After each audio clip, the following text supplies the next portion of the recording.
I'm just gonna rudely interrupt myself playing guitar there. You don't need to see that again. We all know what it sounds like when I play a guitar. It's fine. It's not the best, but it's okay. That's why I bought one of these. Now, it seems like I planned that as an intro, doesn't it? Because it was so very seamless, but no. Can you see that? You can see that. Maybe the camera will focus. The camera will not focus. The camera's going to do what the camera wants to do. This is an EBow. And that's what we're going to be using today. My name is Liam Taylor, LT guitarist. I'm a guitarist amongst many things. I also write music, and I also make real dumb sounds with my face and with music instruments. Maybe one day I'll start scripting in the intros here. The EBow. E stands for electronic, bow stands for bow. This is an electronic bow for guitars, and what it does is it uses, well, it looks like it uses a blue light to sustain guitar strings indefinitely. So it kind of replaces the picking hand. What's the best way to show you this? Because I added this camera. That might be helpful later. For now, if I do this and if I plug this in, this is a guitar. This is a normal guitar. You can get any of these. You can get a guitar at any good guitar shop. So if this kind of has grooves in it, so you can put it either side of a guitar string. So the lowest string you can play with it is the A string. If I turn it on and place it over the A,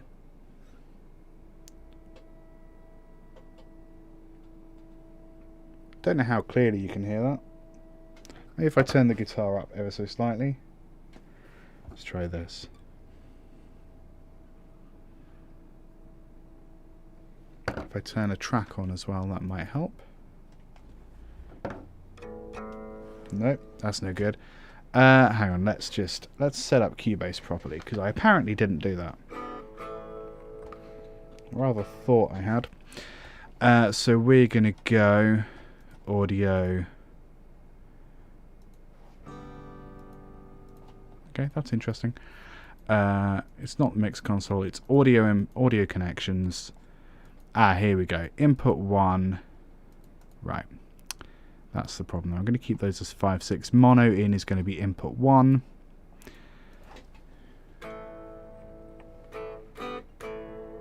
Which is still not doing anything. Because I changed it there.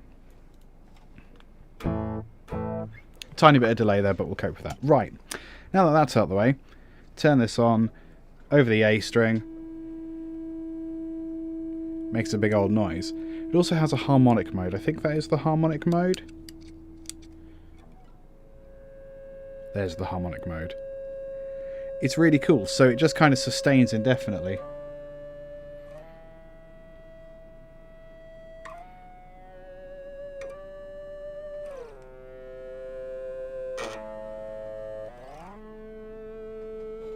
Let's turn Cubase up a little bit.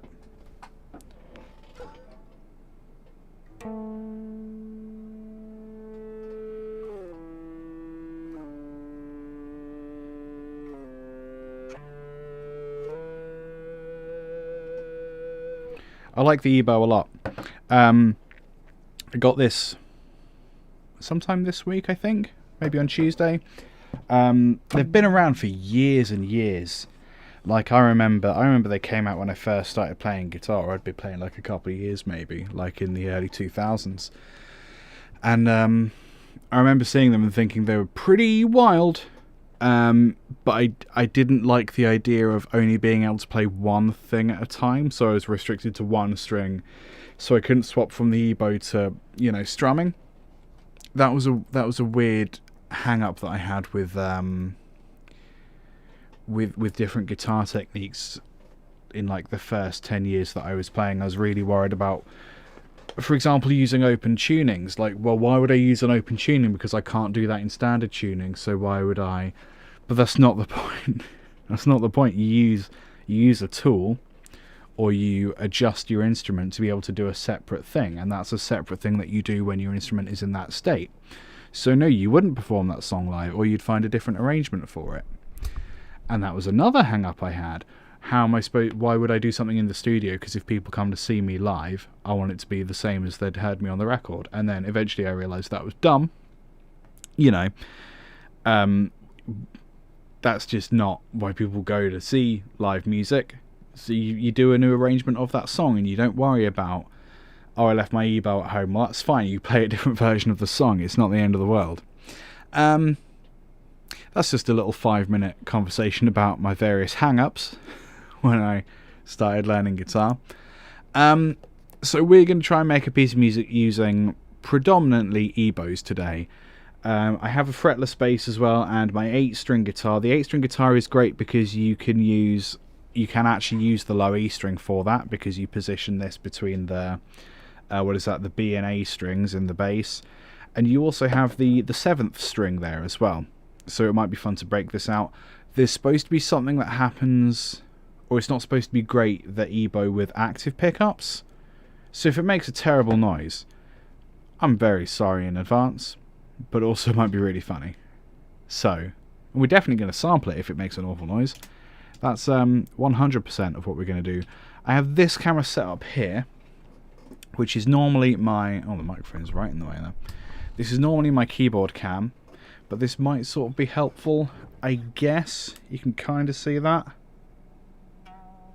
You know, if my volume was up on my guitar, that would be even better.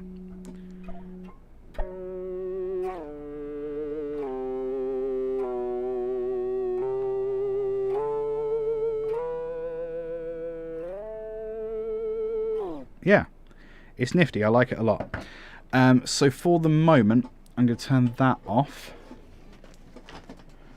I'm just going to write like a really simple drum track. Really, really simple. And then we're going to start overlaying some harmonies on top of it. I tend to go drum first because then it's just really easy. You get like an instant framework for whatever you're doing. That's why I almost always go drum first. Let's have a look. We're going to go 16th, and maybe we're going to do like a bit of a shuffle. I don't know. Let's just write something and see if like a shuffle is appropriate.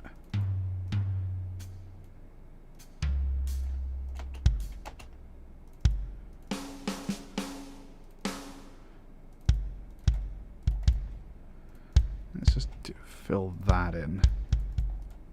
See what that feels like. Maybe we'll go... Yeah, let's try that.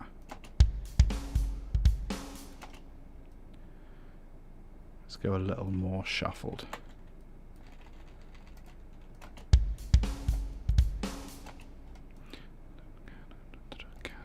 That's all right. It's not like, it's not the best, but it's fine. What if those were heavier?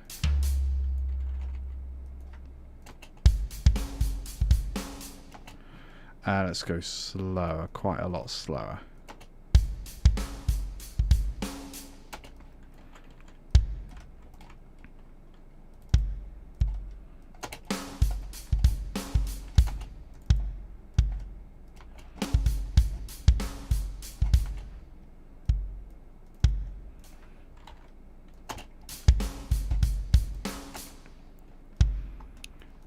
I'm pretty much just trying stuff out as I go. And we're going to add some random snares here and there. Not random, very well thought through snares.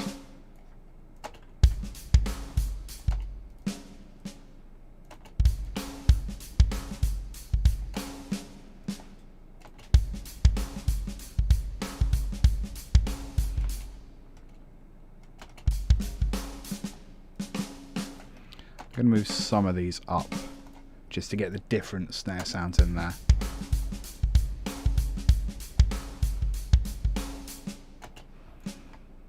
Yeah, I think that's pretty good.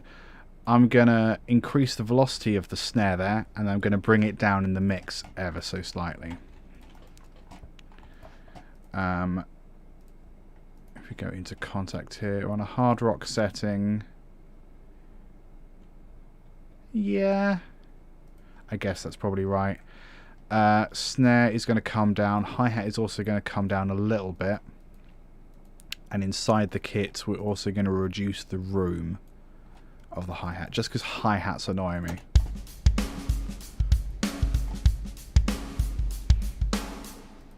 Yeah. And we're just going to do like a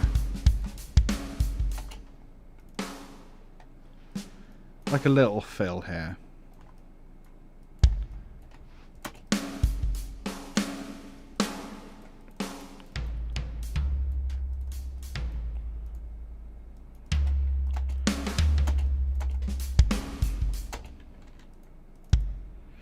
And we'll do kick there. Oops, what's going on? A big flam.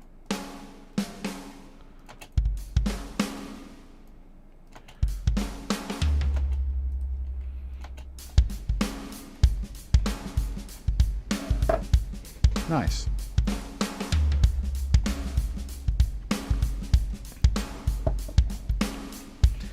I'm going to move the hi-hat ever so slightly behind the bar there, behind the beat, just to humanize it a little bit. We're also going to open up the randomization settings in here. We're going to change up velocity and time ever so slightly. Nice. There we go, that's our drums. Well, that's our first drum beat. The second thing I'm going to do, I'm going to call this guitar 1. I'm just going to do a quick tuning check, just because I suck at keeping my instruments in tune. That's the main reason. We're going to be using, where's it gone? Guitar Rig. And this is very different to how I normally write music. It's normally drums first, then bass, then chords, then melody. We're going straight from drums to... actually, I don't know. We're going drums to Playground, is what we're doing. I need a tuner. That's the main thing. Let's have a little play.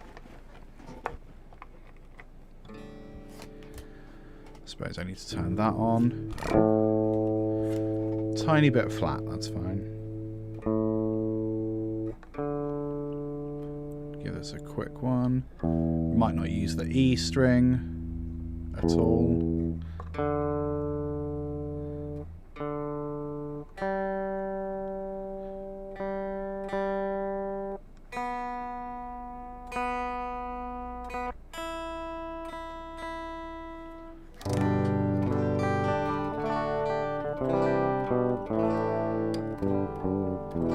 Sounds pretty good. Alrighty. So what we're going to do now, we're just going to change up the settings ever so slightly. So I don't need the tuner anymore. We're going to go lead 800 maybe.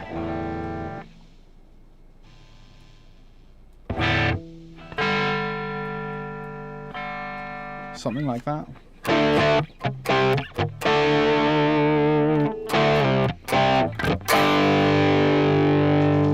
It's me just doing a level check. I'm like actively trying to distort the channel. So if I really hit it, it does peak. Cool. So we're going to repeat that drum pattern like a whole bunch. And then we're just going to try and come up with a nice pattern. So probably something in A, probably. Although, what's the lowest string? We could do B.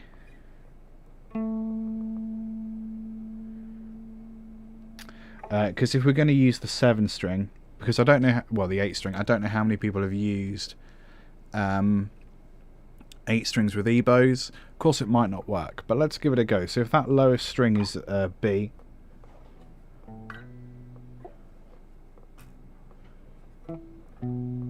that's a B, yeah, and it's in tune. So we'll do a pattern in B. So what could we do? See, come on. Make sure I'm holding this the right way.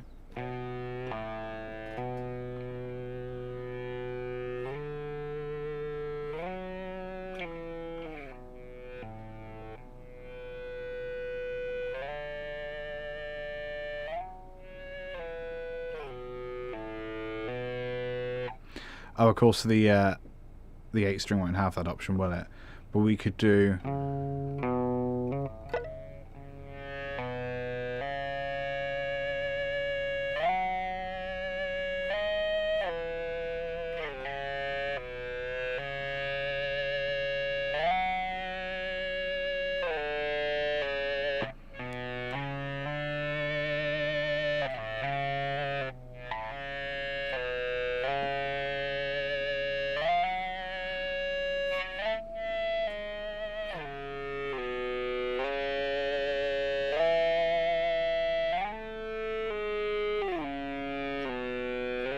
That might work. What about with the drums?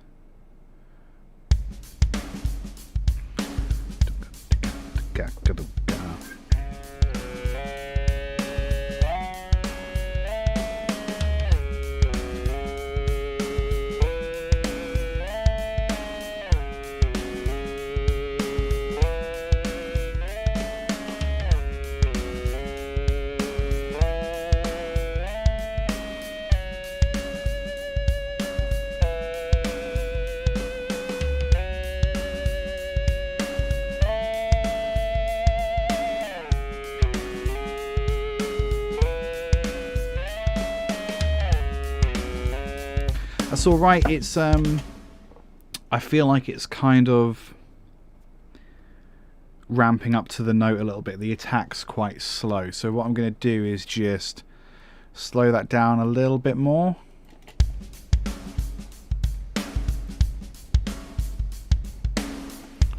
Yeah, and then let's give that a go. If I remember the pattern, which is entirely possible by now, I've forgotten. Just going to wait for that to come around. 1, 2, 3.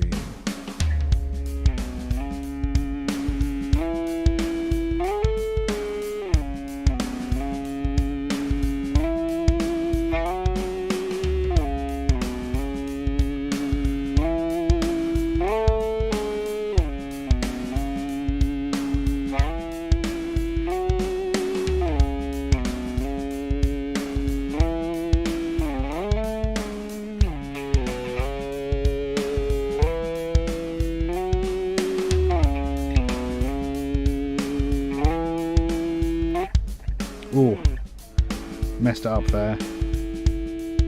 Just going to use this as an opportunity to find where the note actually lives.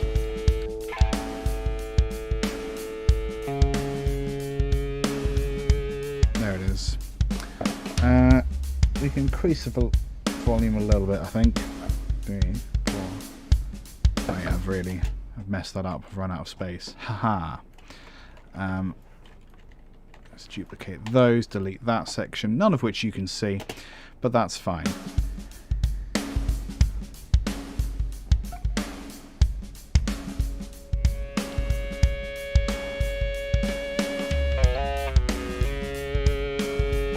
Give that another go.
I wonder if the battery is going on this.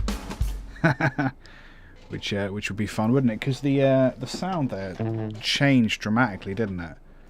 Let's have a listen to that first. Oh, so we want like a count in there, I guess. Let's do that.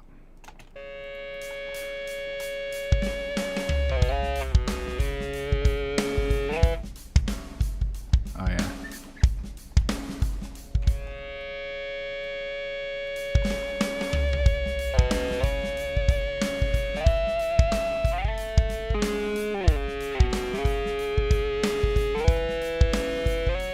It's not perfect, but we're going to layer it up a whole bunch.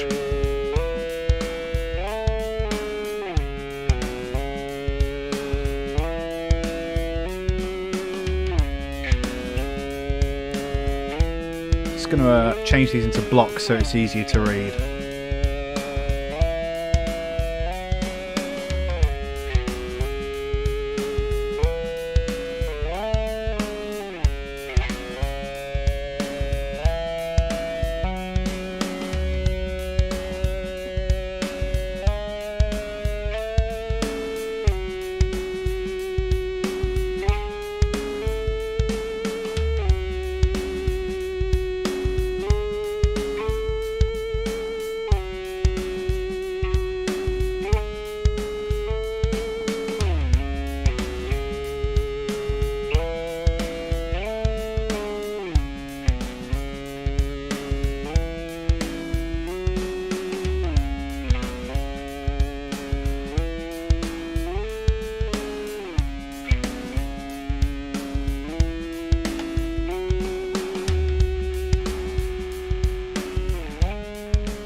So that's clearly broken.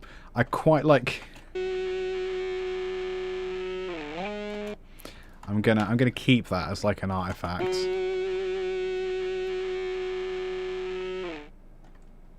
Yeah, that's just gonna be like its own thing. Okay, nifty. So that's one line. What I'm gonna do quickly is I'm gonna add an EQ to that. Not because I necessarily want the EQ there, it's just because I'm going to duplicate this track a whole bunch. So it's going to be a bit easier to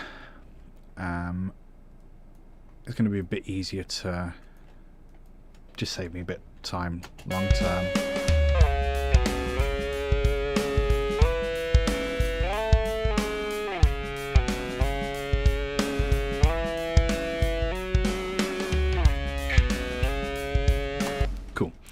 So I'm actually going to delete those.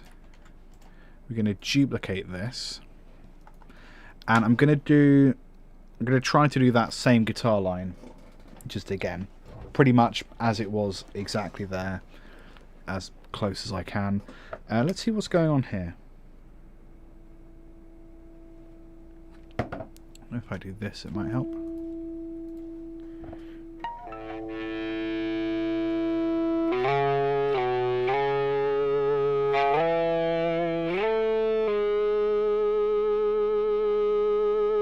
Did I move it away from where I should have moved it away from?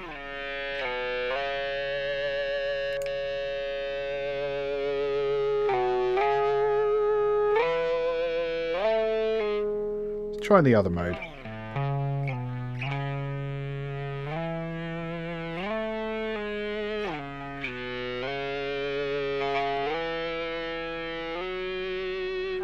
Yeah, so we're just going to copy that for the moment. Let's give it a go.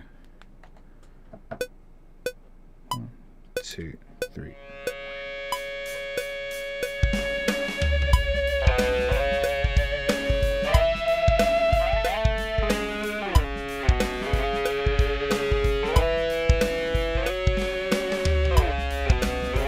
That's weird.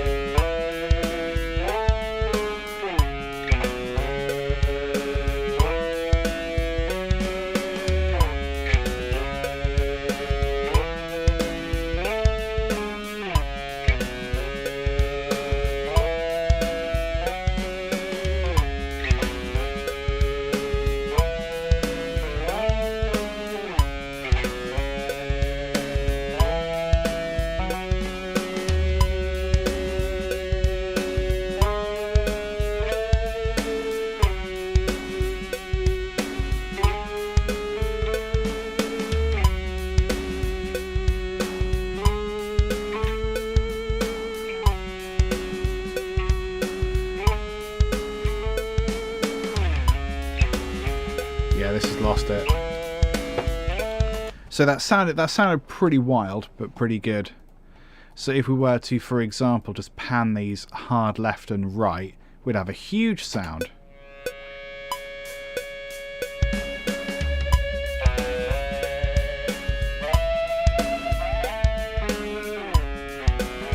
Quite like that.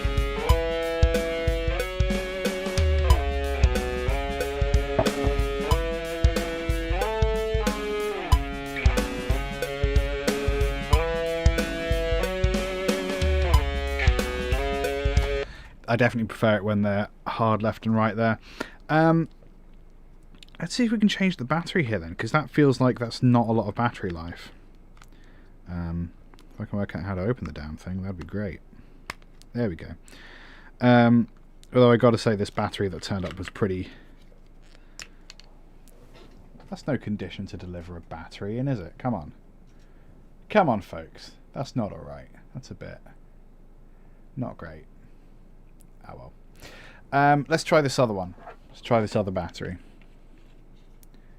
I don't actually own a battery tester, so it's hard to tell if that's actually the problem.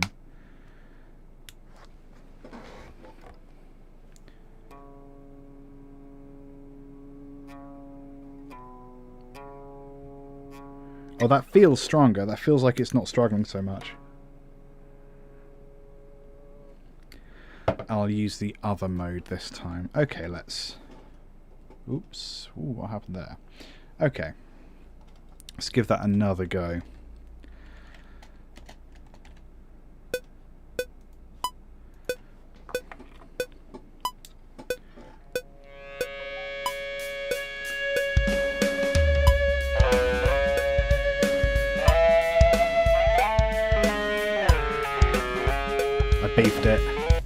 I beefed it in a massive way. Let's try that again.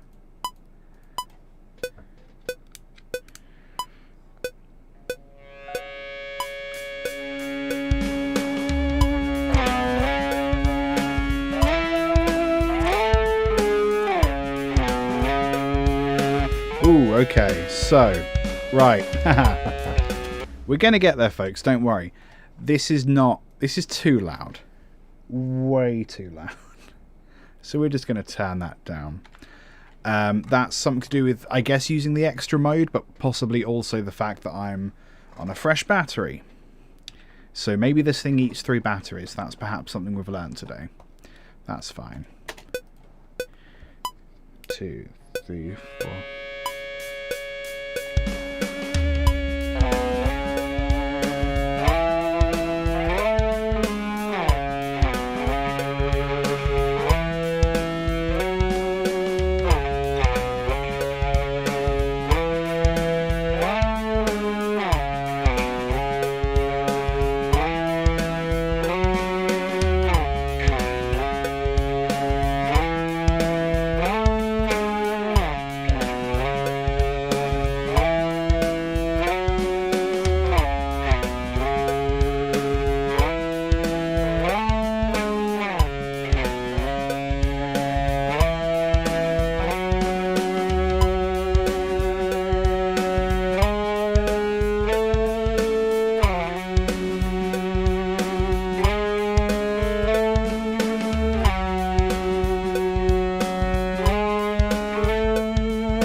I'm just going to leave that as is.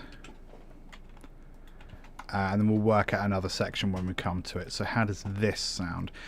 We've got one on harmonic mode, one on non-harmonic mode. Guitar 2, normal EBow. Guitar 1, harmonic EBow.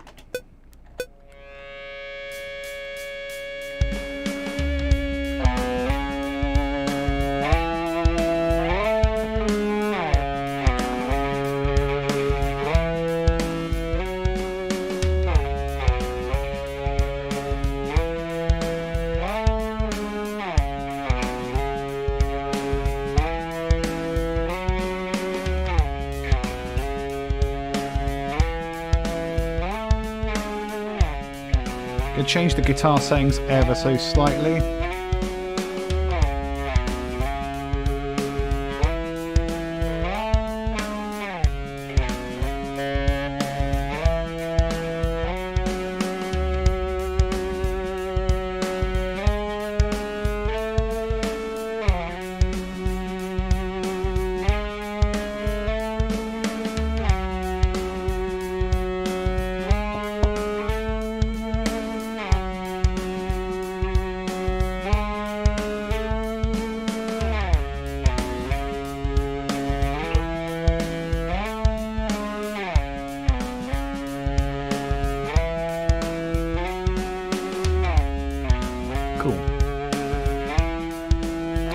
So now we're going to do the same thing. We're going to work out a fifth. We're going to work out a fifth. We're going to work that pattern out in fifths, is what I'm trying to say there. So I'm going to put that slightly further off to the right, slightly further off to the left. Guitar 3, normal, EBow, fifths. So as much as possible, actually I'm just going to call that fifths. So as much as possible, we're just going to play fifths, and that might take my brain a second to work out. So if we're that pattern would become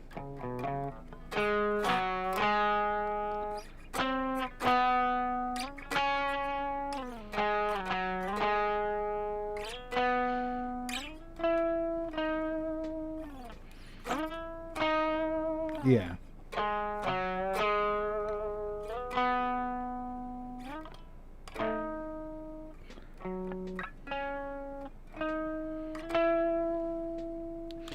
I'm going to play it through without the EBow once, just to try and get that pattern sorted. 2, 3, 4.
And I'm going to do a different harmony for that section instead of... Let's give it a go. Let's see what happens now. Oh, I'm holding out so much hope.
every guitar is going to play ever so slightly the wrong thing at that point. That's the new rule. That's the new rule. How does that sound altogether?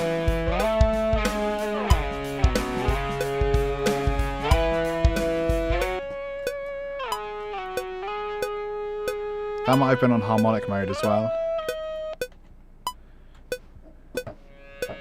I really need to remember which is which.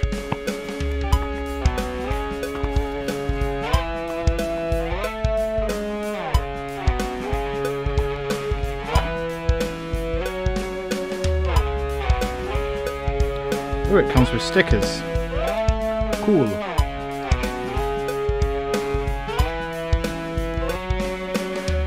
Says a lot that I haven't really opened this.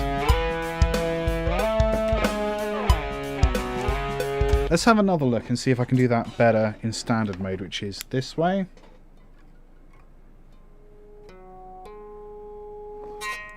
Because for some reason, it got really hard to use.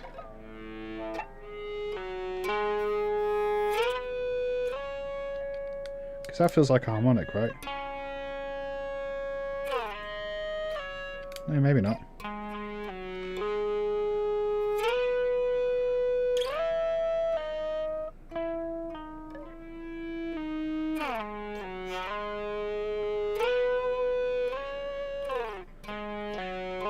I think what it is once you get to that 12th fret area, you tend to just generate harmonics randomly. So I'm going to try and do it again, where I'm really consciously taking my fingers off the fretboard. Yeah, and let's see what that does.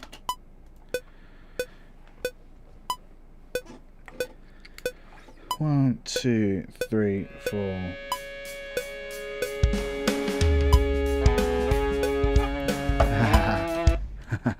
Incredible start, Taylor. Let's try that again. Two.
Nice.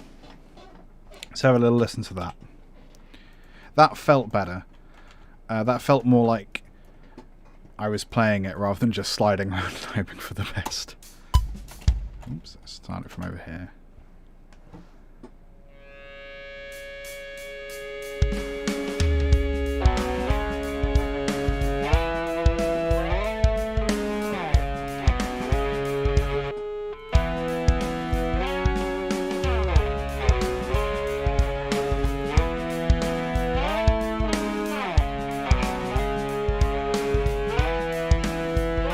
That's really nice.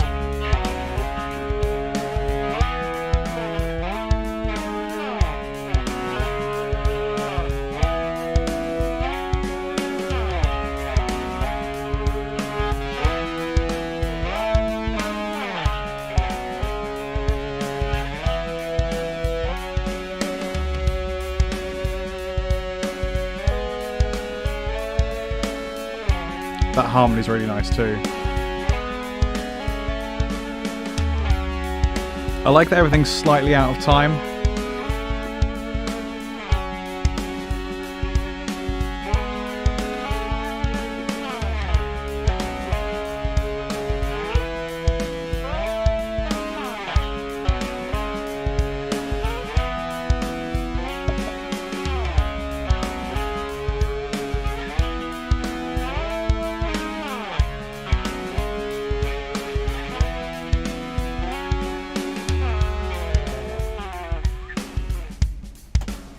And we'll come to that section in a little bit. Let's change up the drums a tiny bit here in this section. So we're going to really easy change to start with. We're going to move to ride. Or are we? Why are we not hearing that?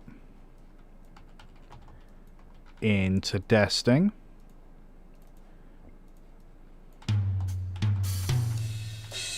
Cubase is doing whatever Cubase wants to do.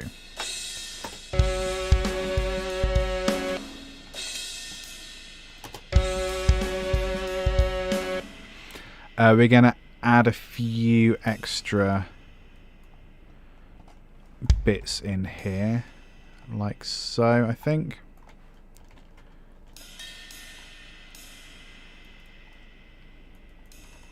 Oops. Shove that there. Shove that there.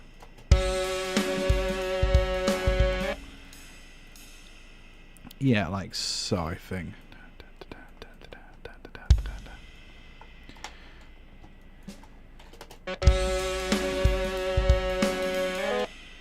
Yeah, that'll do.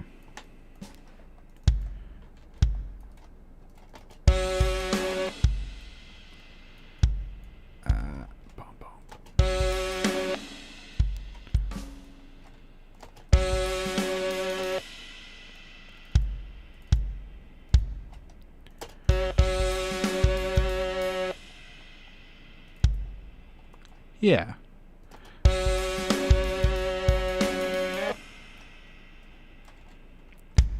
And then we'll just shove that there.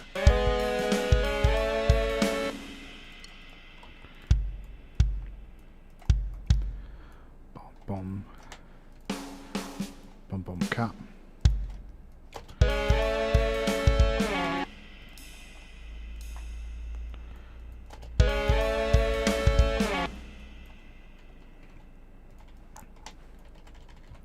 So kind of like that, I guess.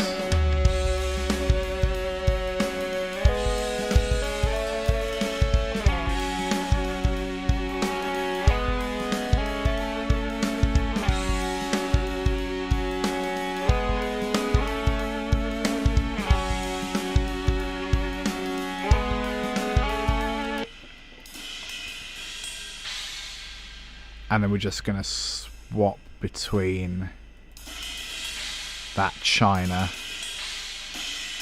and the ride bell.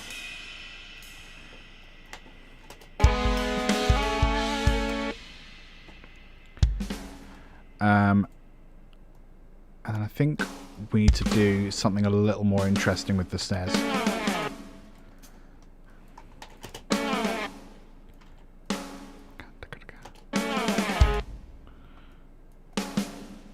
I'm doing that by eye just because I think it's going to align better with the groove.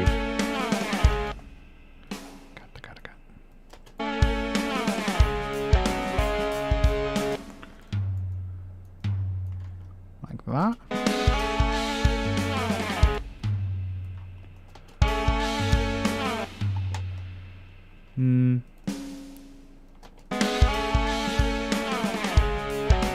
That's nice.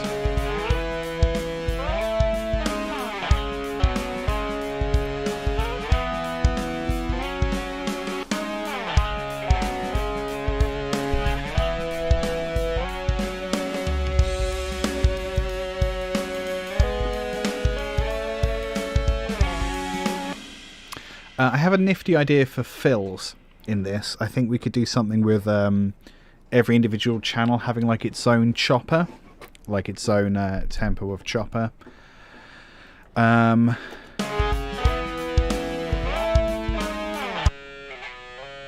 So let's give it a go. So I'm going to add this high up one, I'm just going to give it like a tremolo. So we're going to look for modulation, we're going to go tremolo, and we're going to sync it to be 1/8 notes.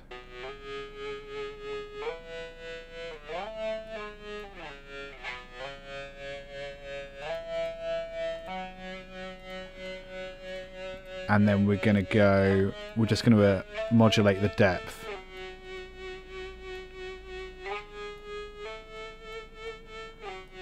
And it's going to come back to nothing there.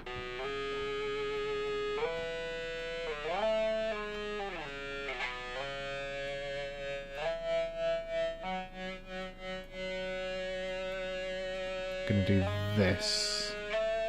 Just so it comes in gradually and then it completely disappears. I'm going to copy that same pattern.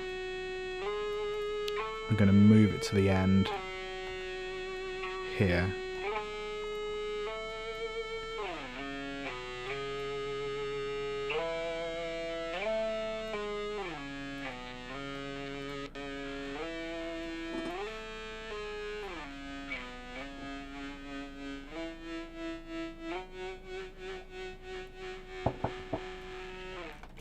Yeah, I'm actually going to make it a bit more subtle that first instance. And we're going to do the same thing, well, a slightly different thing. This next guitar part, the normal EBow, is going to have a chopper, or a, excuse me, not a reverb. We're going to go modulation chopper, so it's a bit different, and that the other one was 1/8, so maybe this is going to be 1/16.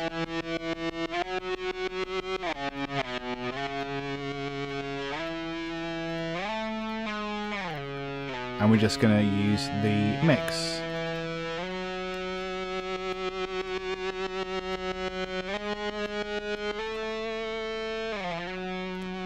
And again, here it's going to be a little more overt, I guess.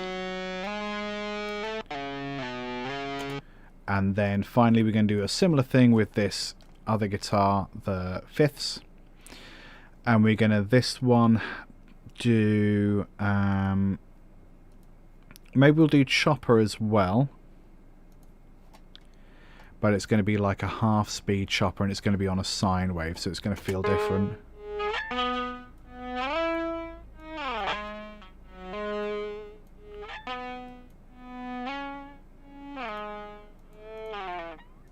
And that again, we're just going to change the mix there, going to modulate the mix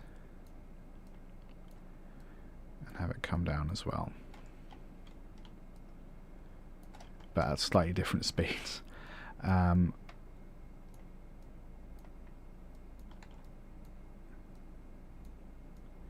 So how does that sound all together? Probably rad. I mean, that would be fun, wouldn't it, if it sounded great?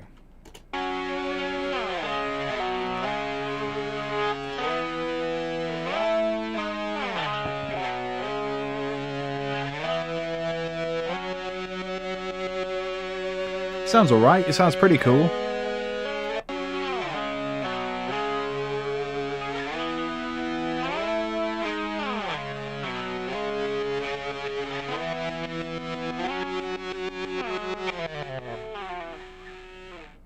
Yeah, it's pretty cool with the drums as well.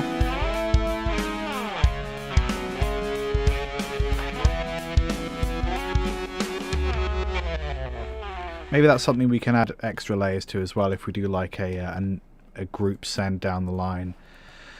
Let's try and add in. I'm gonna take away the chopper sound for the moment. Guitar 4. We're going to call that B string. B string. You can't see that. B string. See, I called it B string. You can believe me when I tell you things. So the reason we're doing that, I don't know. The reason we're doing that, the reason I'm highlighting it in all caps is because we're using the 8 string. Yeah. In case that wasn't obvious. Might not have been obvious, I don't know. I'm just going to give this a quick tune. make sure the chopper is off, more or less. So inside of guitar rig, I also want it to be kind of central, I guess. Yeah, probably. I'm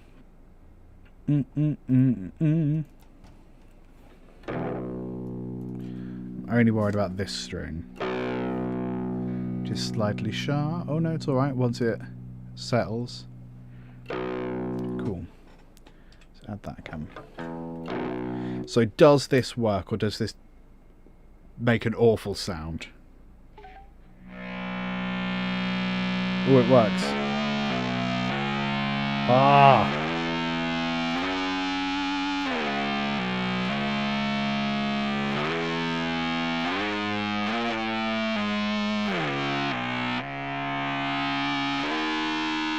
I love it.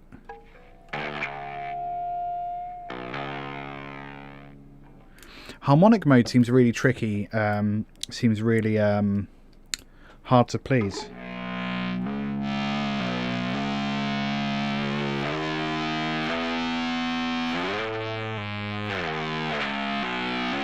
Just got to remember that's in the open position, I guess.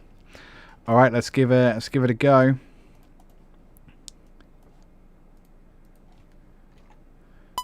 Two, three. I decided it's so far in advance.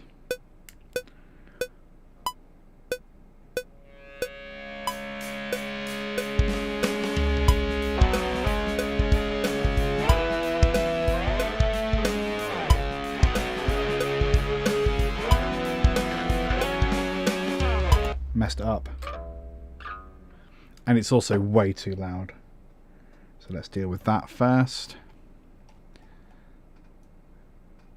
Okay, oh, it's actually not too loud, it's just that my got my gain control up there. That's fine. Let's have another go. 2, 3, 4.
Disconnect that because it eats up the battery. Nice. Okay, yeah, like I was saying, this appears like it's too loud, but actually it's just this little controller up here. How does that sound?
let's add a chopper setting as well.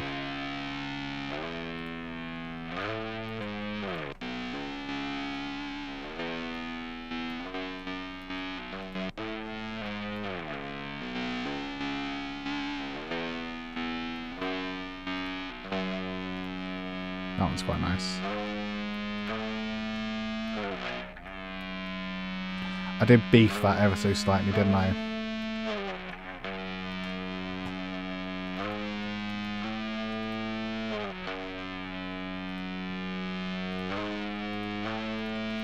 I'm just going to cheat a little bit there.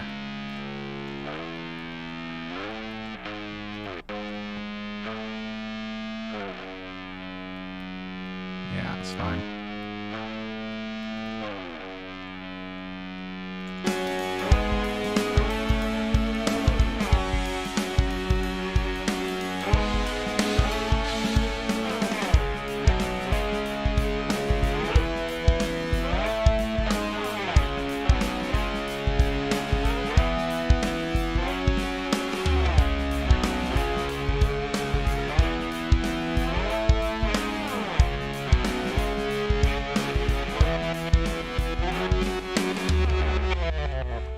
That works really well. Okay, so I'm just going to chop these up just so it's a little easier to read this section. So that's yellow or orange, you know, colours are stupid. Blue, this is going to be yellow because we're going to change up the drums there in just a second. And this bit, don't know what you cut there, very strange. You are going to be orange also. So I think we need something like a little more of a relaxed tom thing going on. Or not necessarily relaxed, but like...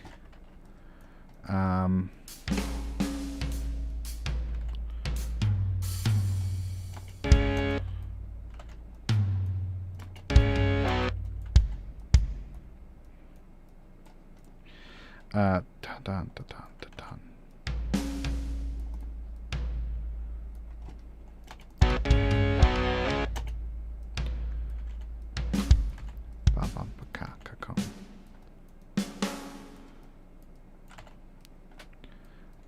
Just sort of trying to approximate what a drummer might do if they were a good drummer, rather than me, a bad drummer.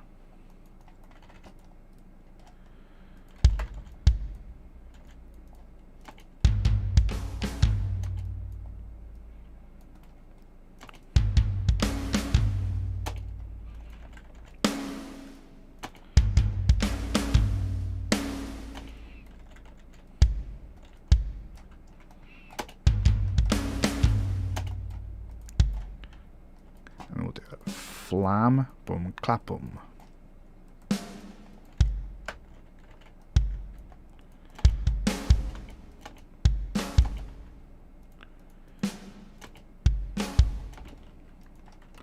Just going to vary up some of these hits.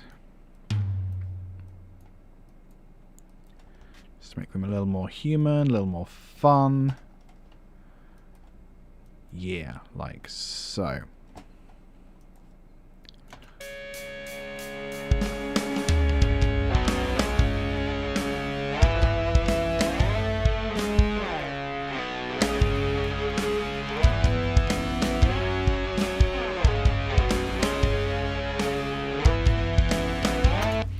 That one needs to be a flam. Definitely. Better. And maybe we start without the flam.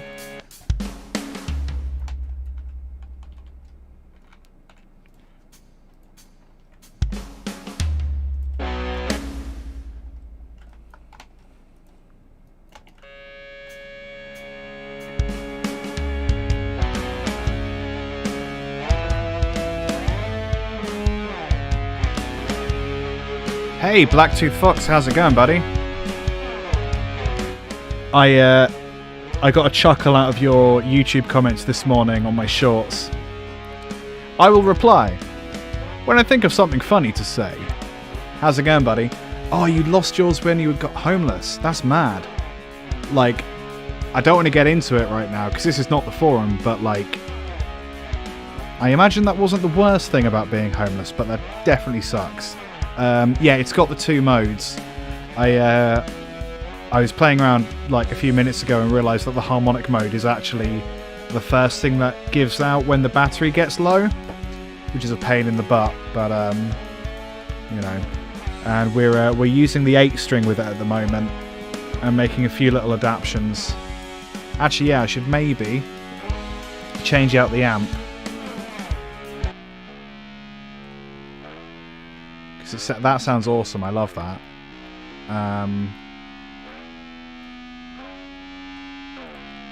But if we use a bass amp with it, it might sound kind of cooler. So we're just gonna get rid of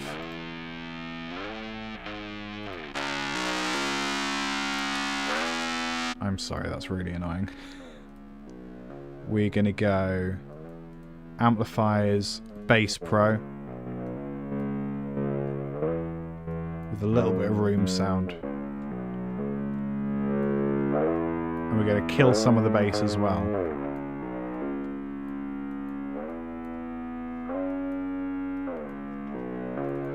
And in the EQ, we're just gonna move everything down ever so slightly.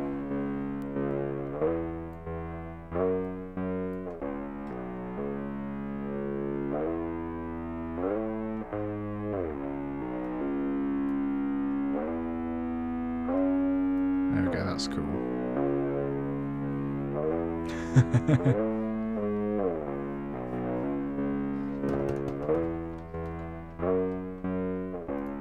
So that sounds pretty cool. It is peaking ever so slightly. So I'm just going to bring down the volume a little bit in the amp.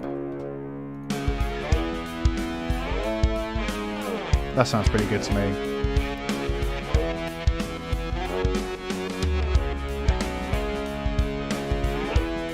Because what I think I might add to it as well, I've got the fretless bass here, and obviously there's a... Hang on, can sounds. There's a lot of similarity between being able to slide around on the EBow and the fretless bass. So I might... EBow definitely doesn't work with the bass, trust me, I tried a whole bunch.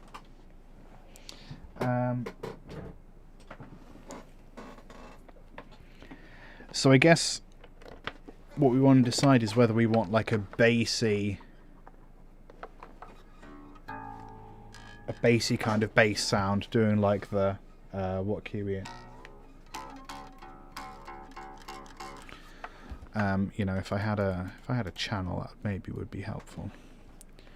I'm just going to neutralize a lot of these settings. 0 there. Oopsie.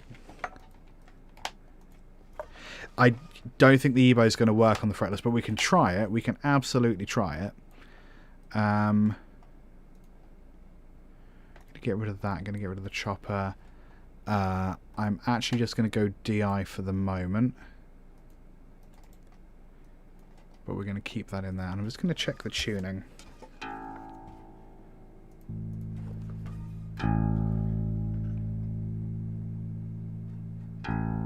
I don't think the EBow is going to work with the bass because the strings are the wrong distance. But we'll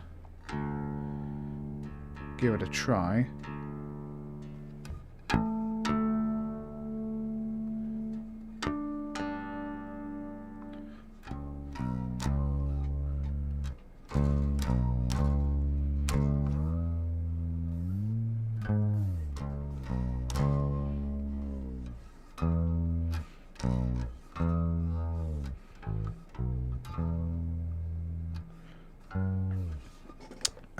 I don't hold out much hope, but let's give it a go anyway.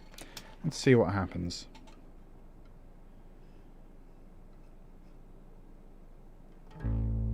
Even if I strum it.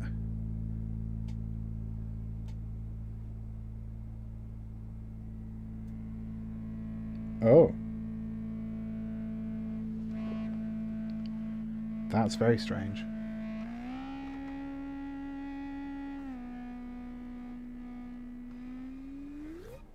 Is that on harmonic mode or regular mode?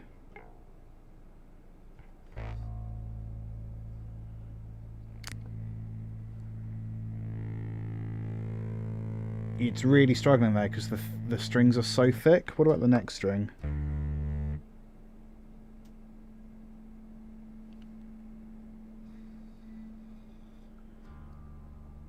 Yeah, I think it's going to work with the EBow. That's fine. We'll just use the fact that it's fretless. There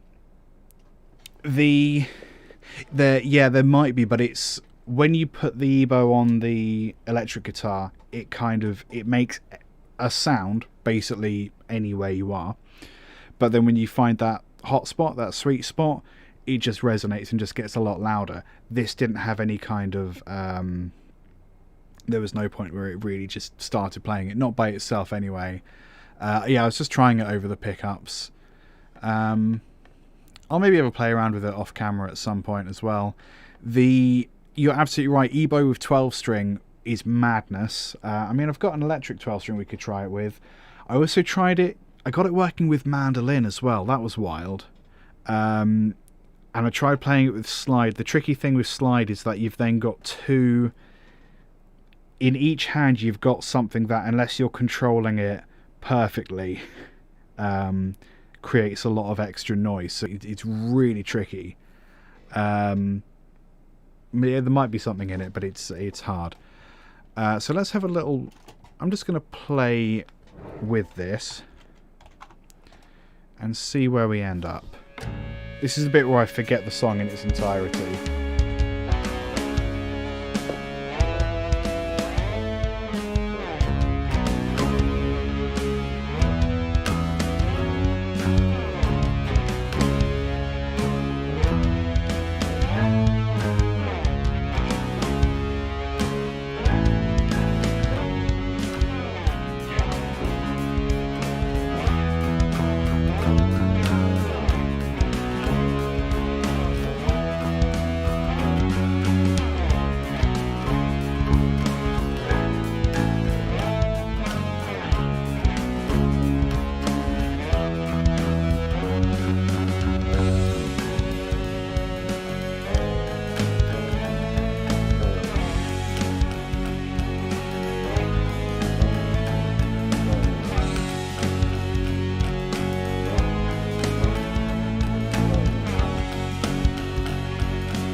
That octave lower section is great for this blue bit.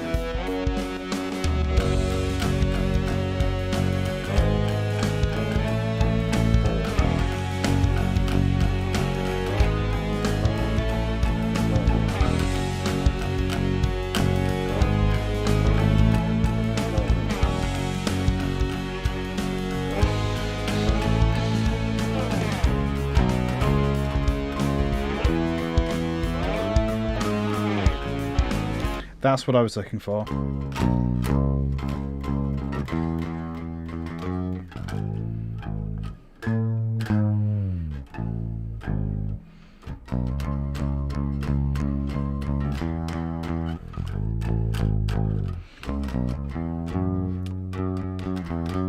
Although that's I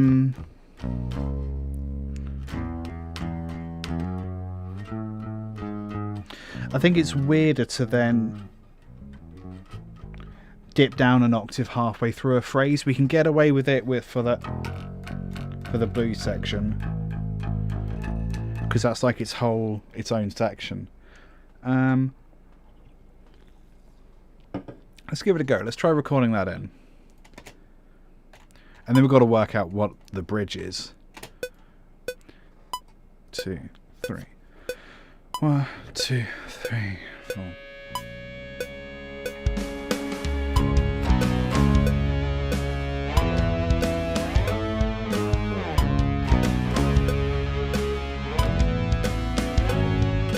did it wrong. I also thought I was peaking, but I'm actually not. Yeah, okay, I got it now. I got it now. Stop worrying, everybody.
We don't know what's happening in that next section, but that's fine.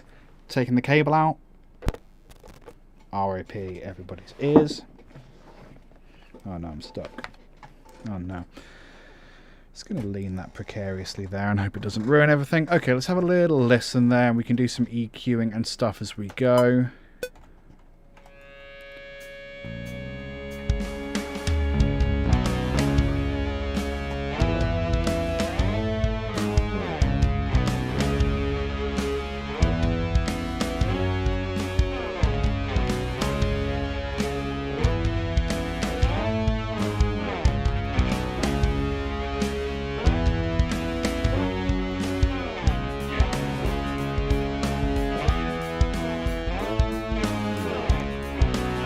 Yeah, I beefed up that first little bit.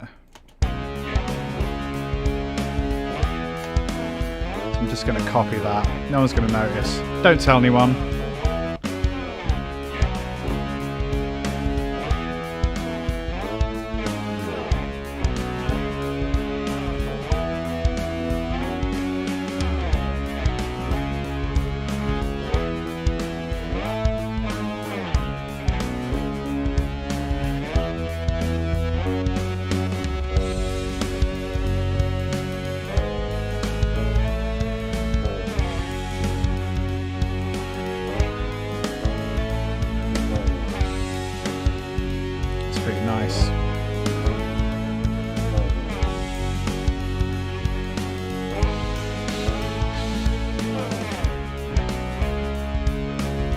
Going to process the drums a little bit just so it all sits together a bit nicer.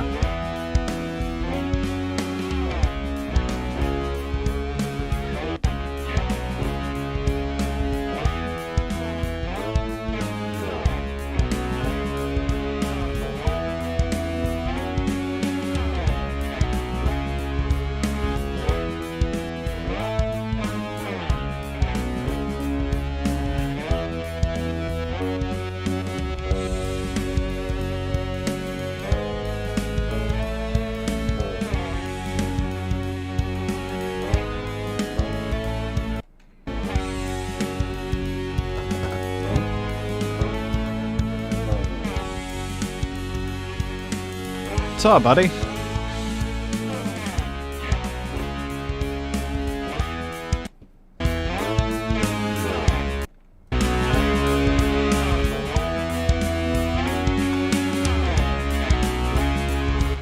Oops.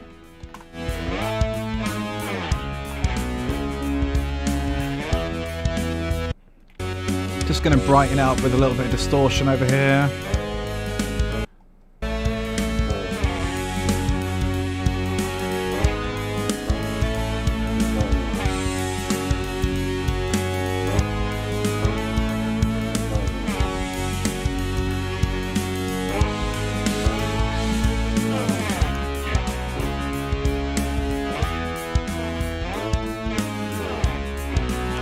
Oh yeah, I love bringing effects in and out, automating, especially with like master chain stuff.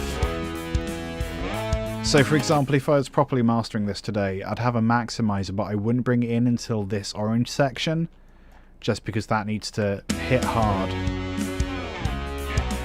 Or actually maybe here.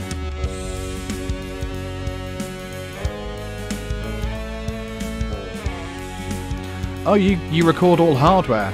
That's rad. I have a doorless synth system, and I like to keep it doorless, but then, you know, if I master or record anything, I have to go into Cubase. But yeah, I like going hardware sometimes. I like mixing it up mostly. I don't love the way the bass comes in here, so I'm just going to automate that ever so slightly. So it's there, but it's not like we're not all listening to that slide.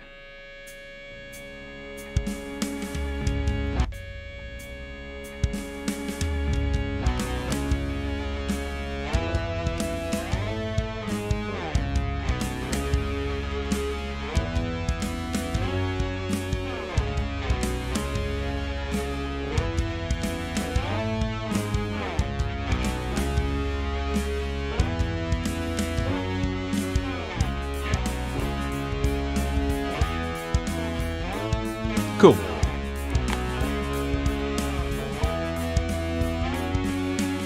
Oh, rad.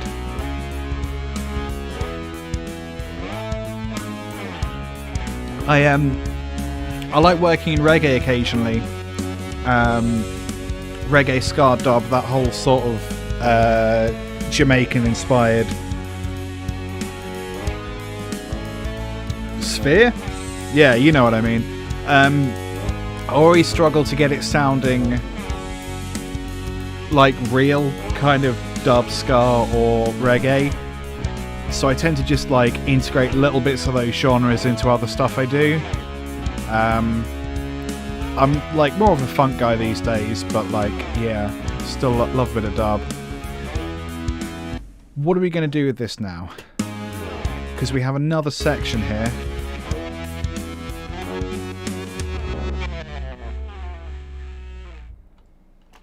Because we've got that weird section. We've got like everything kind of plays a wrong note,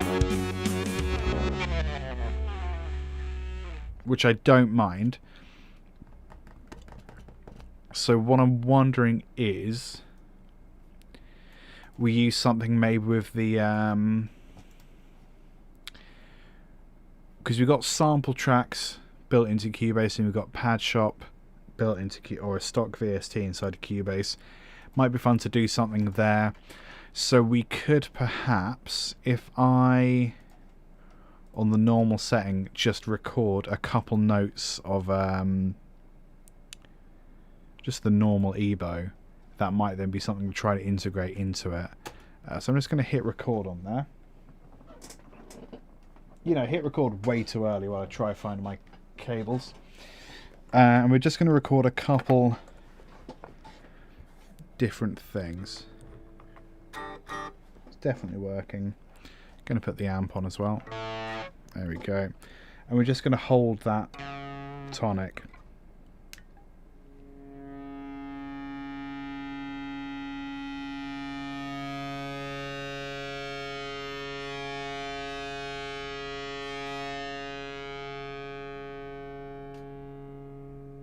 Cool. And then we'll do the same thing with the harmonic channel, with the harmonic version.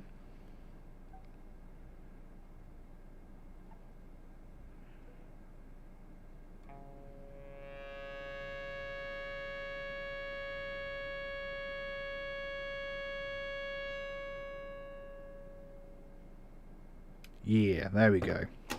So with those two, I'm going to export them out. Let's cut that there, cut that there. So we've got two little samples we can use. I'm going to get rid of that little clunk at the start.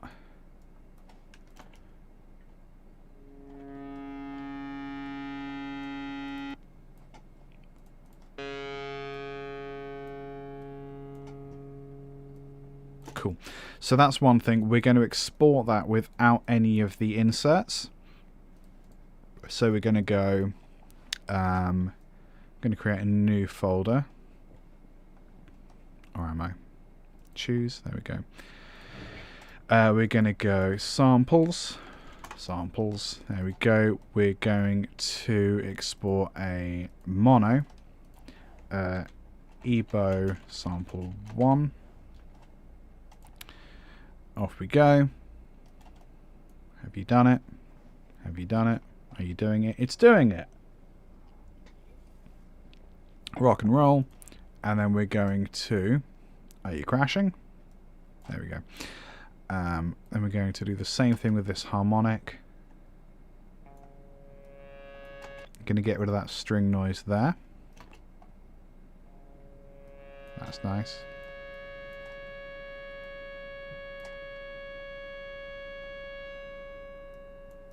Cool. I'm going to boost that signal ever so slightly.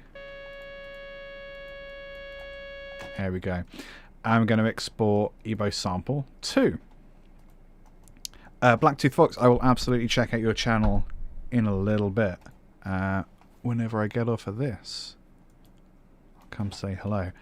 And then I'm going to, oh yeah, let it freeze for a second. Alright. Nuke all of that, turn the master chain inserts back on.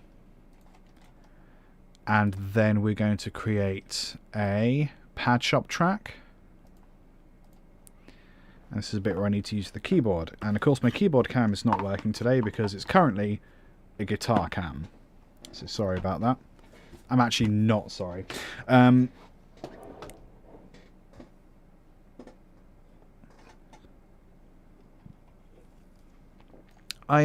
tuned earlier. I'm definitely in standard tuning. The track is in C sharp, if that helps. I may have said it was in B earlier, which it is not. Or I think I probably referred to the B string because of the way the 8 string is tuned. So I'm going to, in Padshop, I'm also going to add a sample track. I'll do that now before I forget. Add a sample track. Go. In the Padshop, I'm going to find a pad that I like, and then we're going to replace the sample. So let's have a little look. I don't use Padshop 2 a lot. Let's try something from there. Whale School.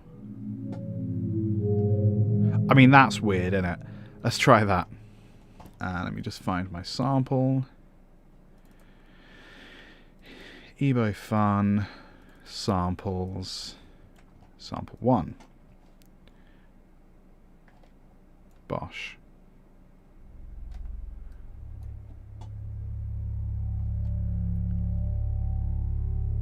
I mean, that's terrifying.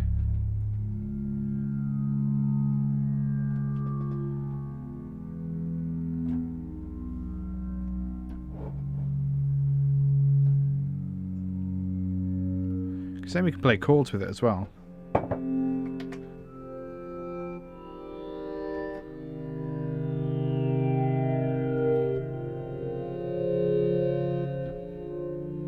What's going to confuse the hell out of me is that I've got to play that as if it's in C, which it's not. But that doesn't matter to you because you can't see my keyboard. Oh, I suppose you can see these keys, can't you?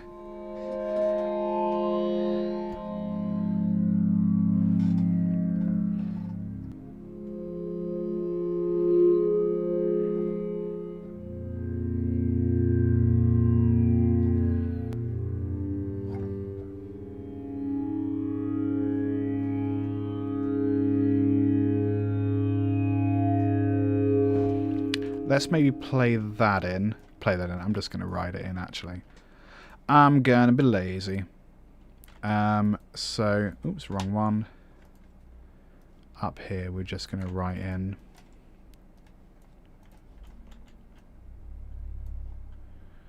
a nice bassy one, but that's going to be a low velocity bass. Actually, that's quite...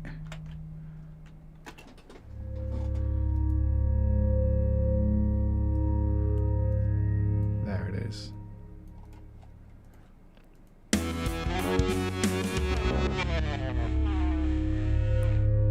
Yeah, the attack there is really nice.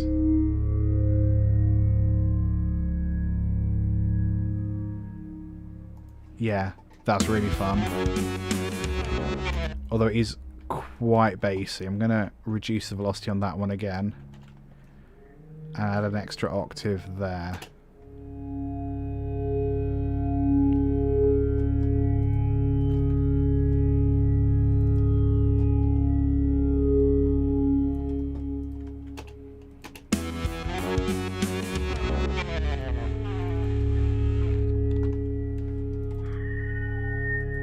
Ooh.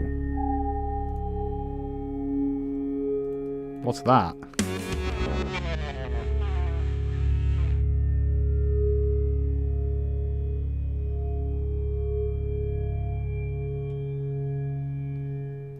Alright, that was some weird noise, that's fine. Let's have a little play with sampler track as well.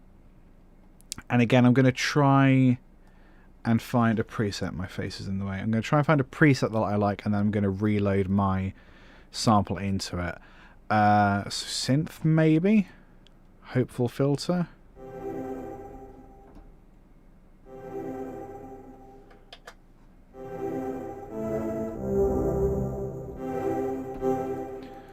Or perhaps use Royal Fatness. I mean, that's pretty weird. Let's try loading the second sample into that.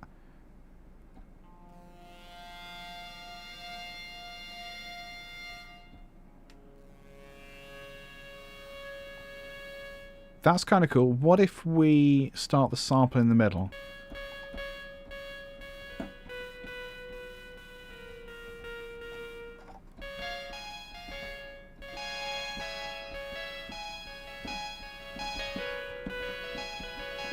That might be kind of fun to do.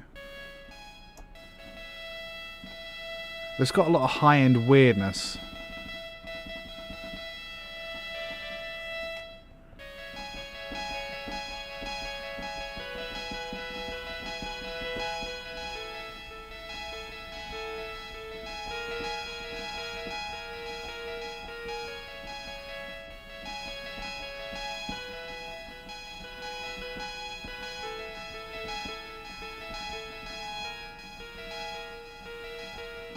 I'm going to write that in before I forget it, and then we're going to work out how to do it better.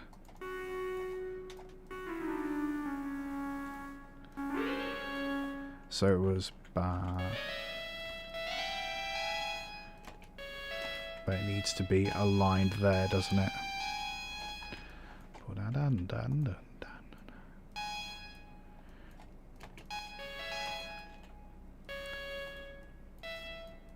Is that going to work?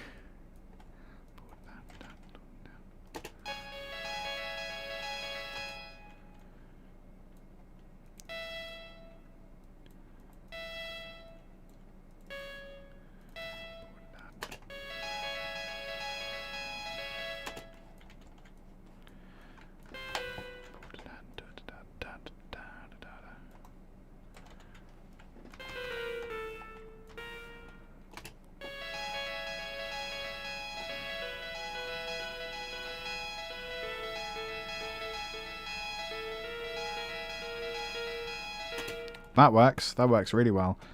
What if that comes in there? And maybe the pad carries on, but not that low note? No, scrap that. Only the low note. We're going to just have like a low rumbly thing. This might be garbage, I don't know.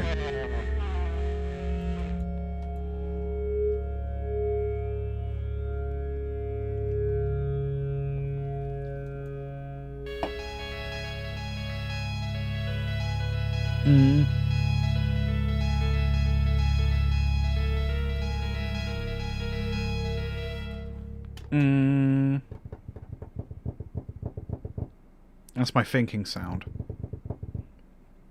What don't I like about it? I don't like that it sounds so different to the previous section. So what am I going to do about that? I'm just going to play it from here for the moment.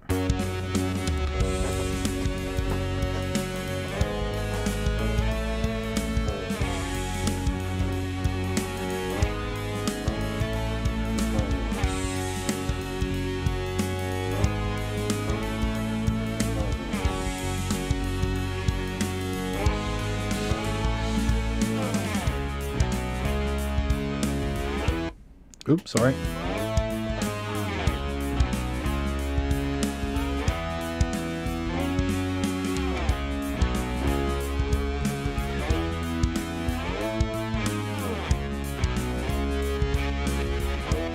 Okay, so thing number one that I dislike is that that shouldn't end at that point. We definitely want to hear this fun section again.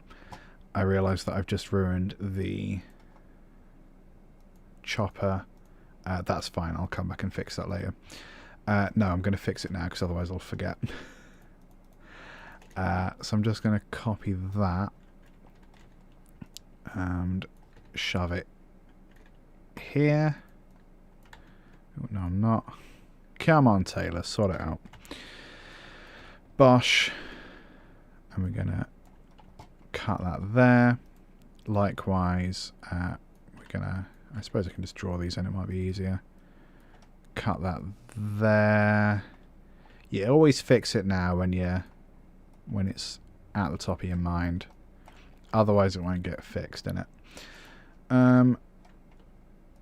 Put that there, bring that down slightly. Just adding a little bit of variety as well. Variety is the something of something.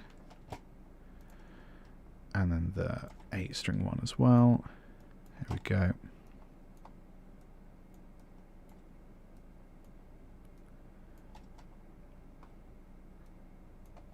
Just going to do that for fun. Just to, again, variety.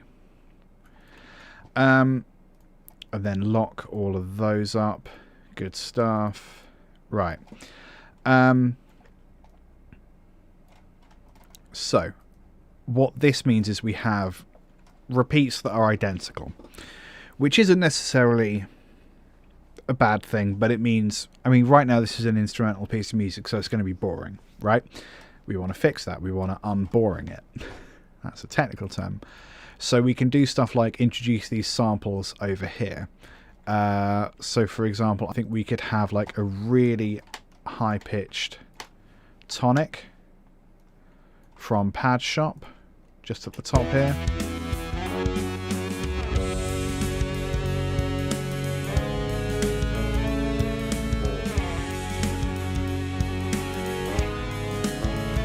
Maybe that should fade in the notes as well. What is that section? A. Sorry, my brain stopped working for a bit there.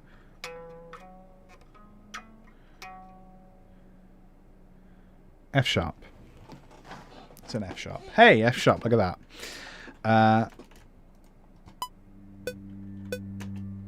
Or is it an F? F.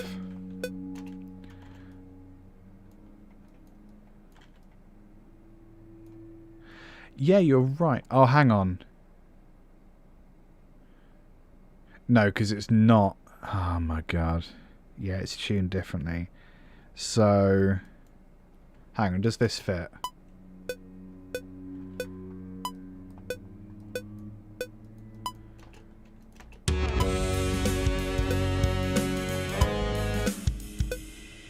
It fits, so I don't care what it is. You know, that's the rule.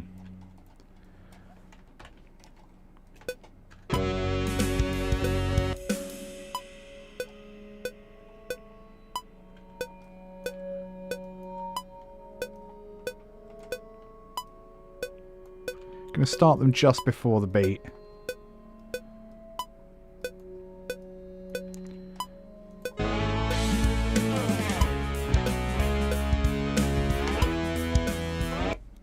And I'm also going to introduce just a tonic. Just at the very top there for a moment.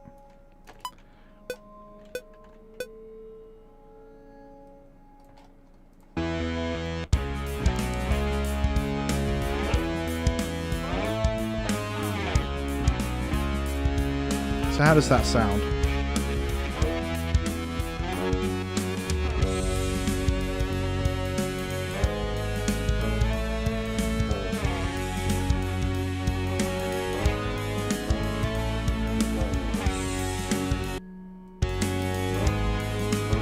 It's a little hard to hear, isn't it? Maybe we can boost that slightly.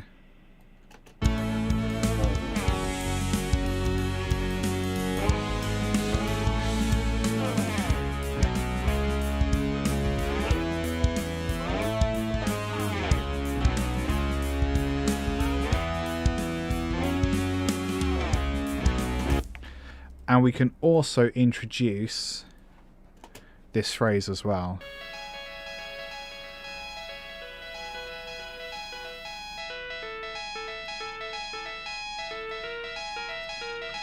Just get rid of some of the preset plugins there, preset stuff.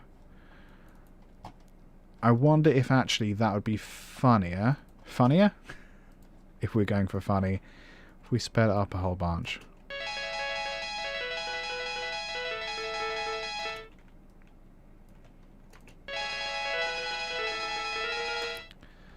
Kinda. I'm going to cut that up into groups, and then each of these I'm going to do this.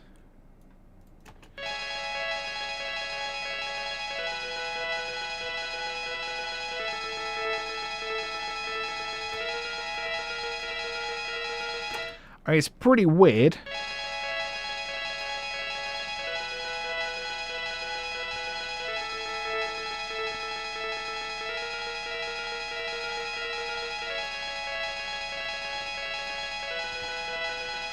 What can we do to it? I think it needs like a...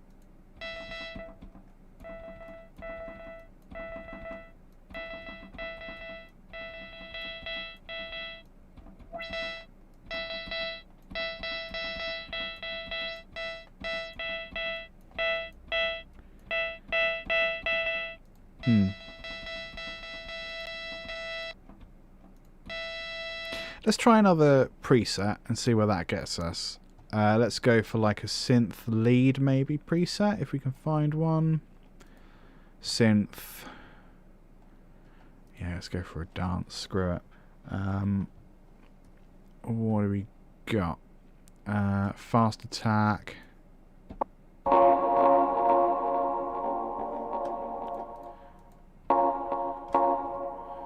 Maybe. Let's add the sample in. We're going to start it here.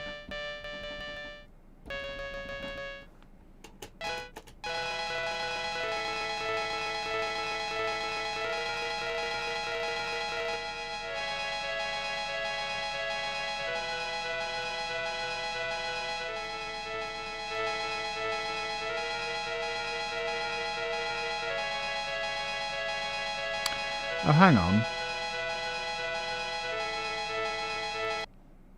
I think maybe... Yeah, when you drag in a new sample, I think it just replaces it. So what I'm going to do is... I think it just puts everything back to default, doesn't it? What about now? No, same.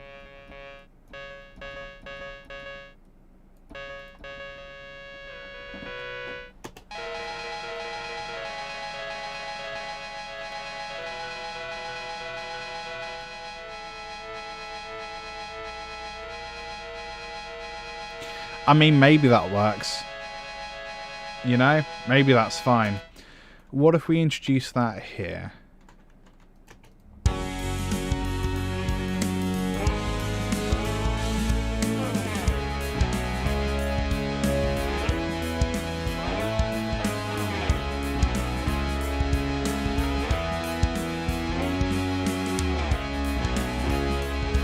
I kind of like it. The pattern's not quite right.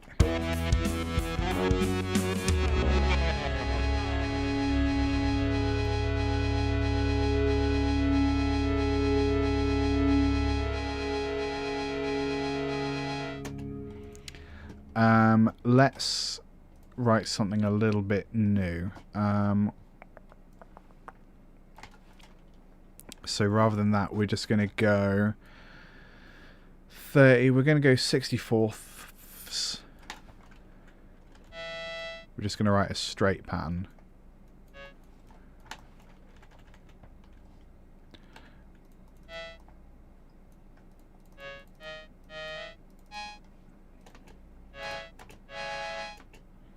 Maybe that.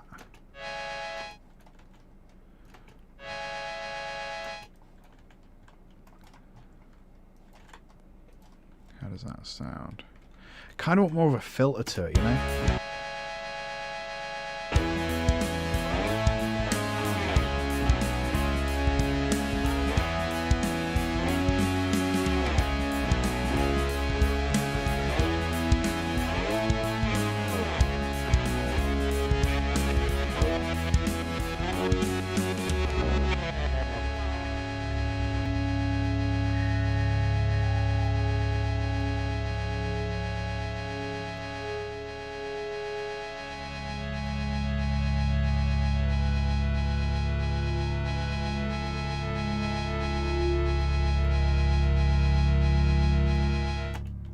Yeah, I think that's a little better because we've introduced those elements earlier.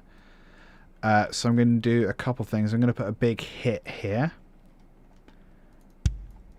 Kick drum, crash, and one of the toms.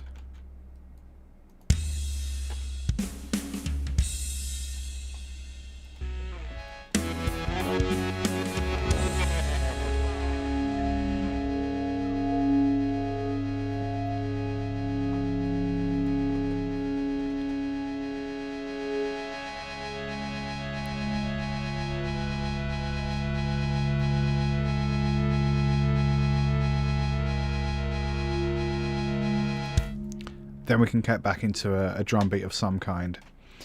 So we're just going to do floor hi-hats for the moment. 1, 2, 3, 4.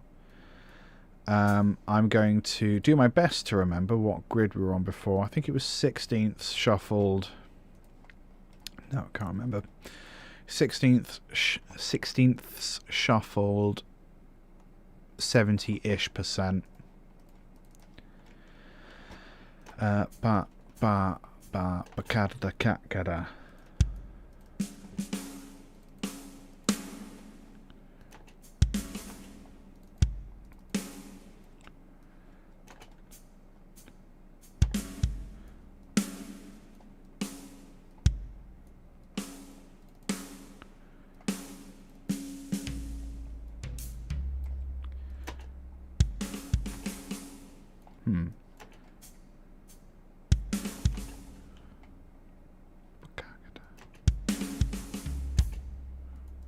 Yeah, maybe that works. I don't know.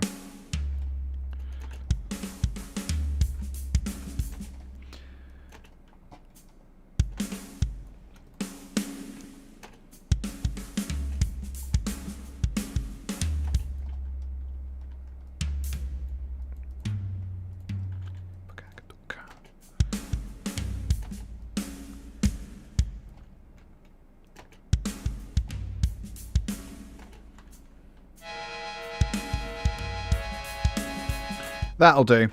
That'll do.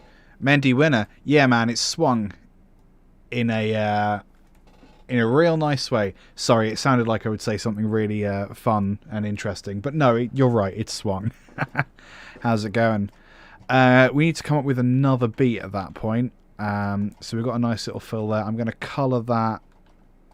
What's a fill colour? Purple. Purple is a bridge colour. I'm just going to recolour that orange as well. I also want to put a crap load of effects. I do this for every single bridge, but it's fine. It works. So these 4 guitar tracks are going to go into a group channel, which is stereo. And the group channel is also going to have an effects end. Yeah? Ooh, good question. So I'm not really thinking in terms of chords. I'm thinking in terms of a harmonized riff. So the harmonized riff is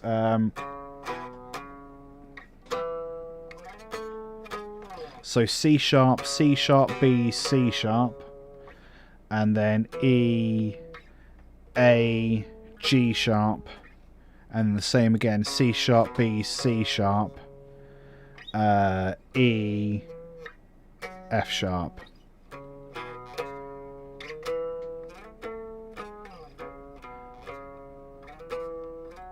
Those are the main chords. That's the orange section. And the reason it sounds weird and cool is because they're all recorded using an EBow.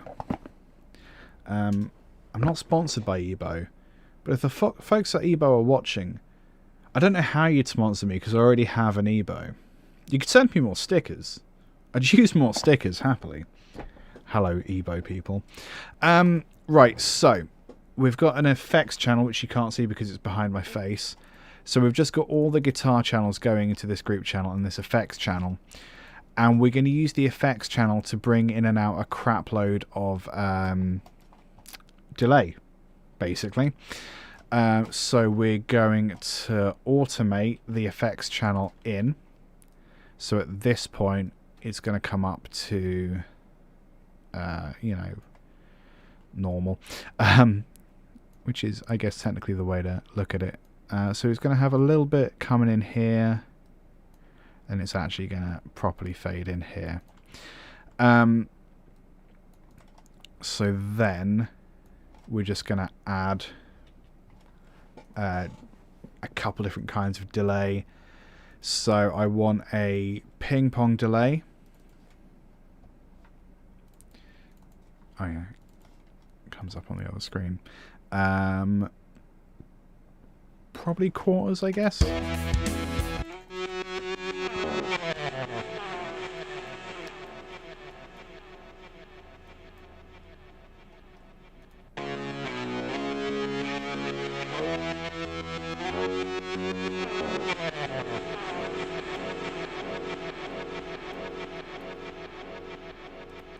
And I also want a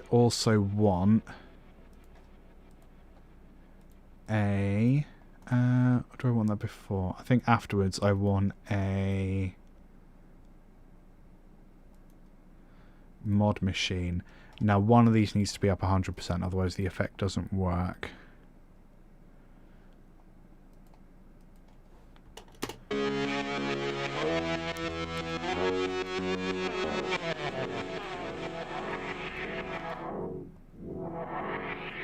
That's pretty cool.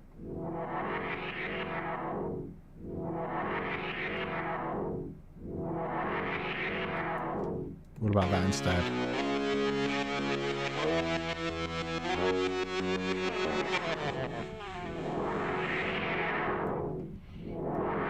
That's pretty wild.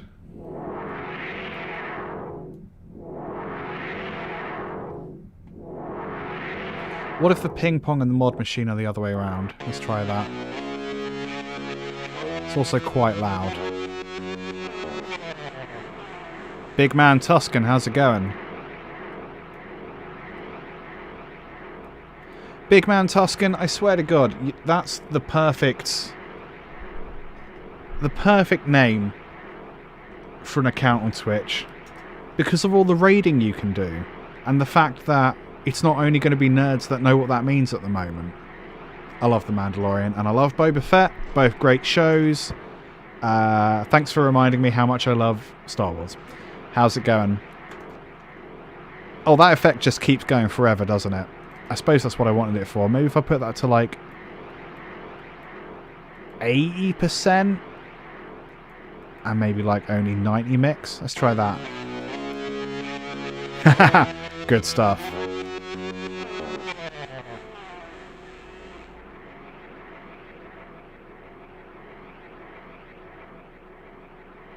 That works. That's going to sound ridiculous with everything else. And I guess I want that to fade down. I'm just going to do that so you can see my automation. I just want that to fade down so it doesn't really get in the way of that drum fill. So as far as I know, that could still be delaying under everything else. Hey, it stopped. Oh, because I moved the cursor. Let's play it from over here. Yes, you're a genius, man. And I'm a little annoyed that I didn't think of that as well, you know?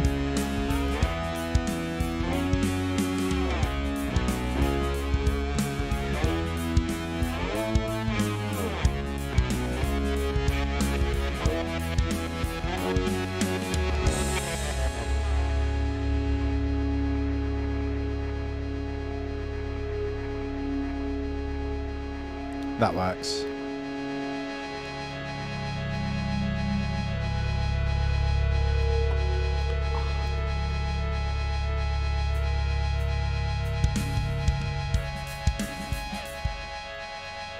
Okay, I do actually need to I need to finish that drum pattern. That all sounds great. I want to try and introduce some of those weird elements earlier, because we've got, what's this, 25 seconds to... We've got a minute and a half. I was going to say a minute and a half without any weirdness, but of course that that assumes the EBow is not weird, which of course we know that EBow is. And of course we know if the folks at EBow are watching, they can send me stickers and money. Not currently sponsored by EBow. That should really have a more prominent position. You can't read that. You can't read that at all. What if I just put it here? What if I...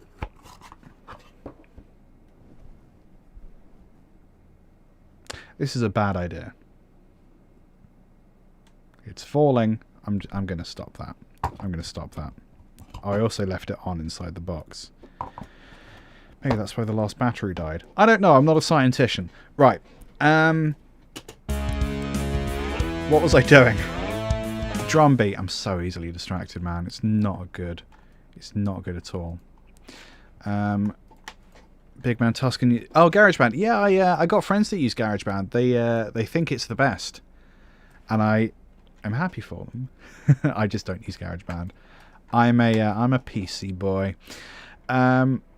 So what can we do? We've not done anything with open hi-hats, so that might be the thing to do.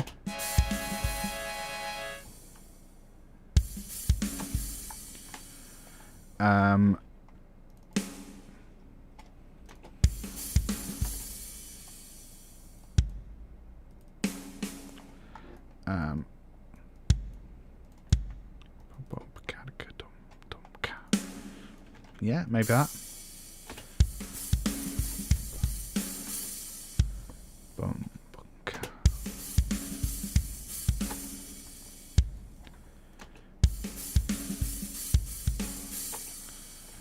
Hi-hat's a little loud, isn't it?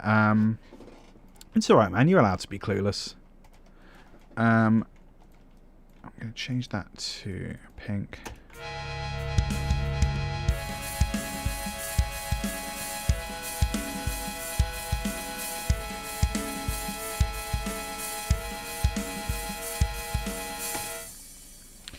I'm going to turn down the hi-hat again because it's too much. Hi-hat really bothers me for some reason. Down you come.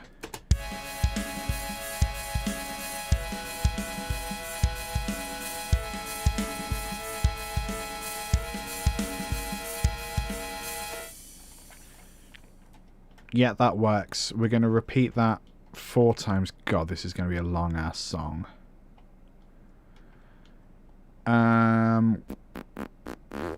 There's a bass line I want to put in there, I think.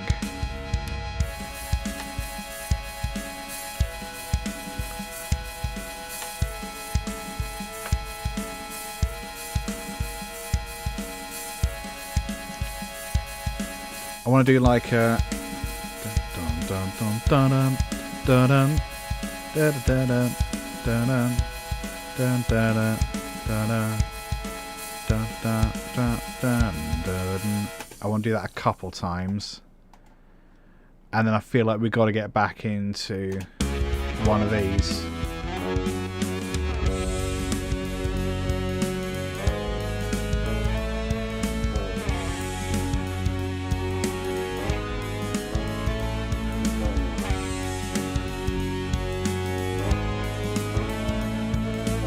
So for the moment, I'm going to copy those drums over and just shove them here. I did that incorrectly. Let's try that again. There we go. Make sure the grid's aligned there. And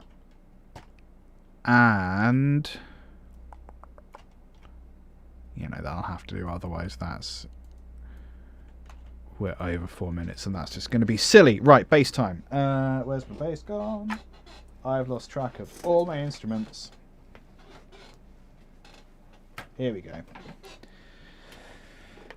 Fretless Dean Sarasota. Nope. That's the 12 string. Fretless Dean Edge Pro bass.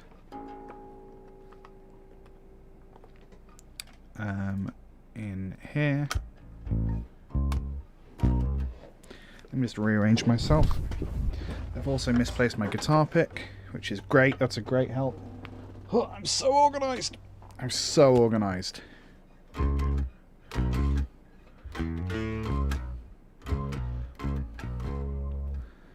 Let's have a little play. Oopsie.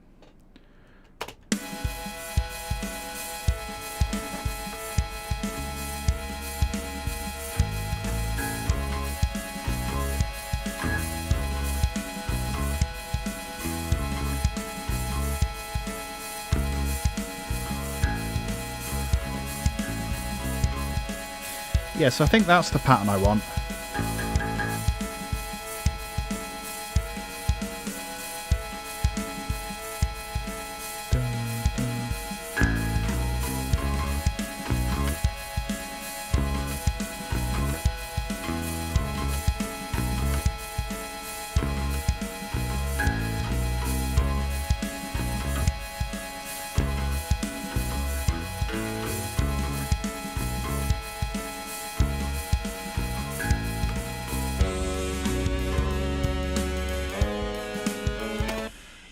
I'm definitely going to screw up that into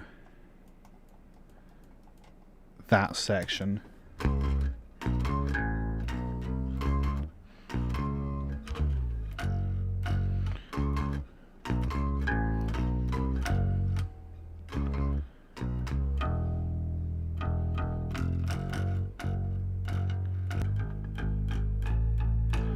I like Dean a lot. They are my second favourite brand. I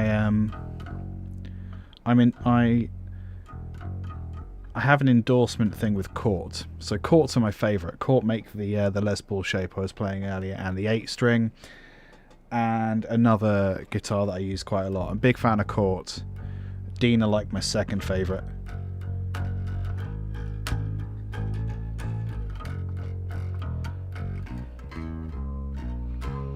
Let's give that a go. I'm definitely going to get it wrong, that's fine.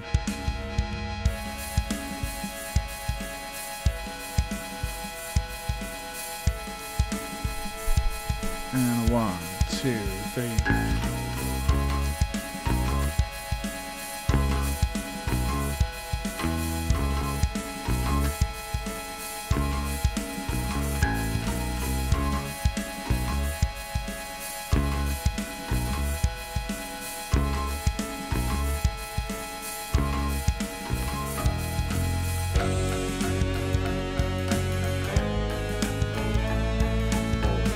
Cool, that'll do.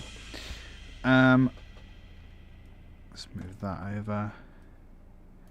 Crossfade there, and we're good. How does it sound?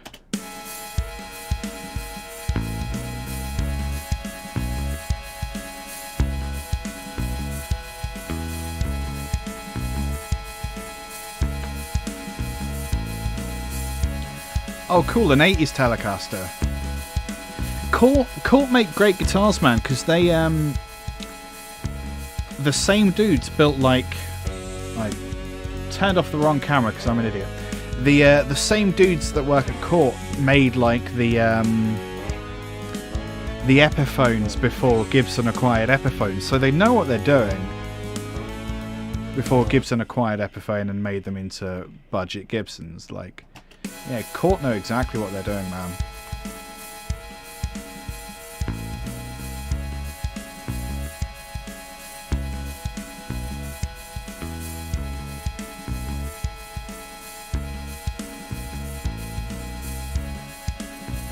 I'm going to turn off the bass.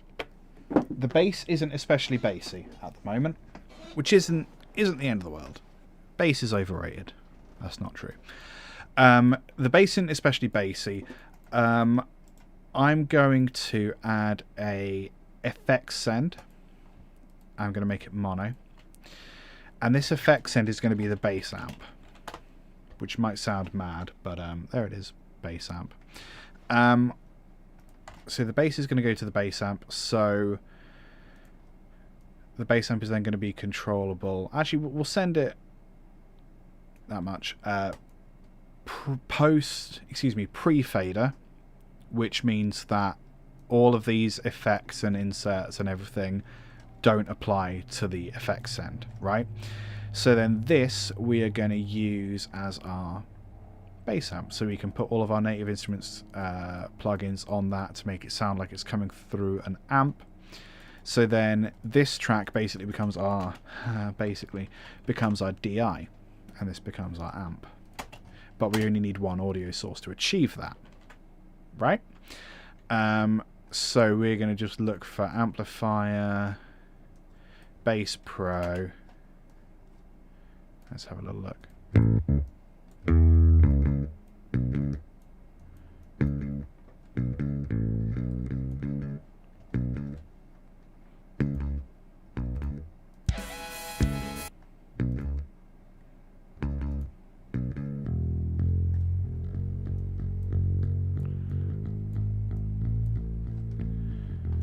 So we can kind of rely on the bass amp to do some of the high-end stuff.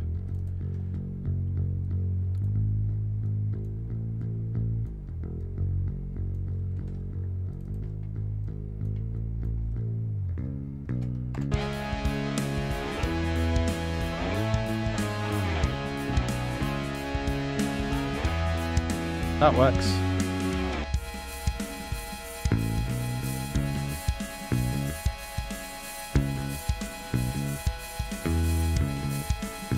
Oh yeah, like that's exactly what this guy is.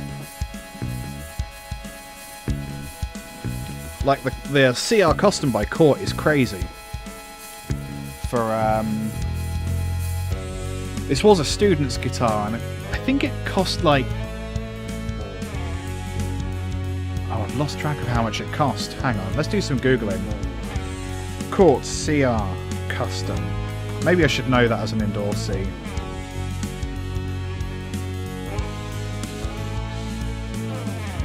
You can get a used CR-Custom, one of these with EMGs, for 300 quid, which is mad. And like, I've played my fair share at Gibsons, right? That sounds like a brag. It's really not. I've played Gibsons. I've had friends that have obsessed over Gibsons. I just don't like them. Like they feel chunky in the wrong places. You can't get to the high frets, and they're just awkward to play. Whereas, like, I've never picked up a Cort that I just haven't been able to play. I don't know what it is. I just prefer them. They make better guitars. There, I said it. I said it. Come at me.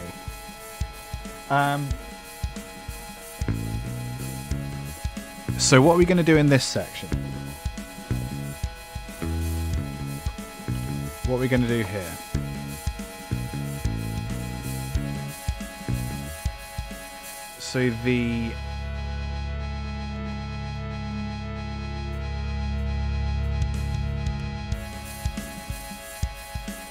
So all of those delay effects and stuff are off, so we can bring back whatever we want to bring back here. Let's get the... That was weird. Oh, I forgot. That was stupid. Let's get the 8-string back out. Misplaced the cable again. Here we are. Plug it in. It's going to make a noise. There we go. Oh yeah, I'm full screen, aren't I? Sorry, you didn't see any of that. I don't know what I'm doing. Like, most of the time.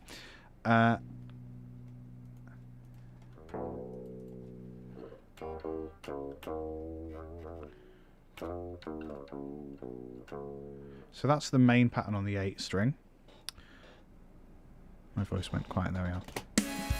So what do we want to do here?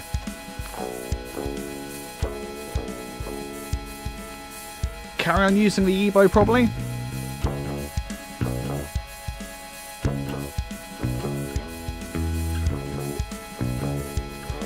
Or do we do something kind of paddy with it? So like...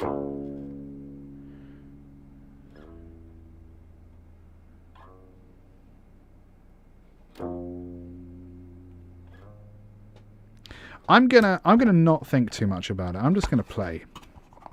How does that sound? I'm gonna not think. I'm gonna do a practice run though.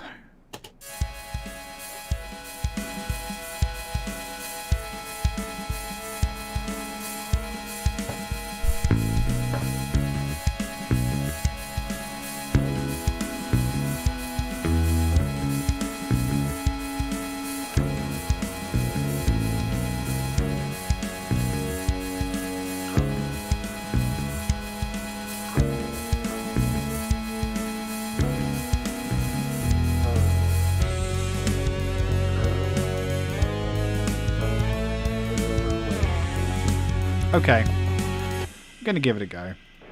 We're going to see what happens.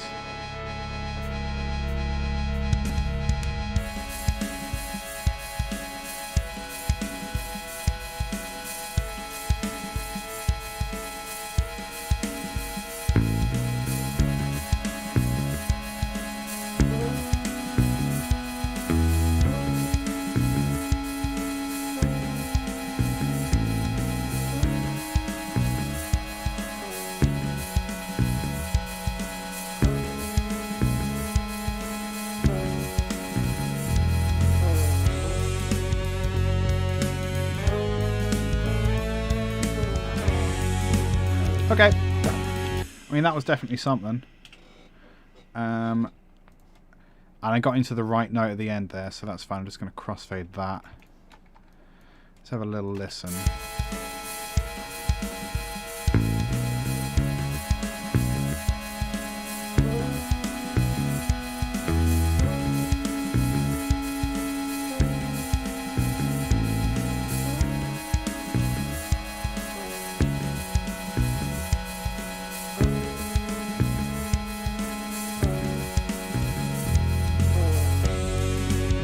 Yep, fine.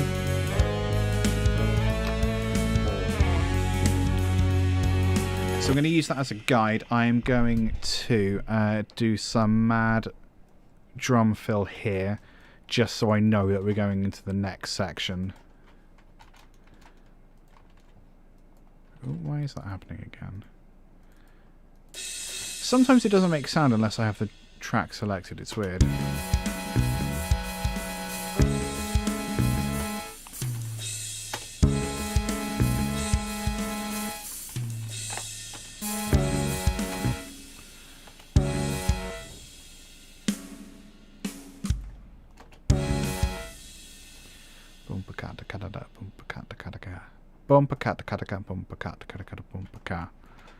Yeah.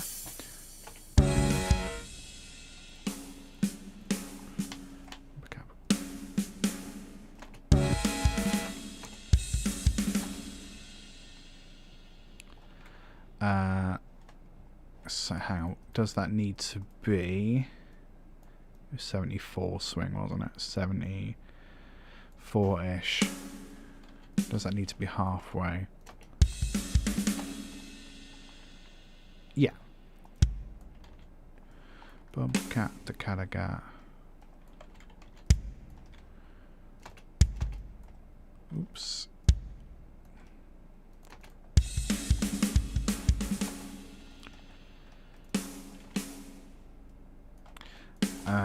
I'm just going to duplicate that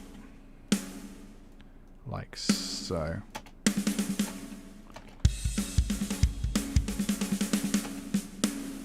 Yeah, that'll do.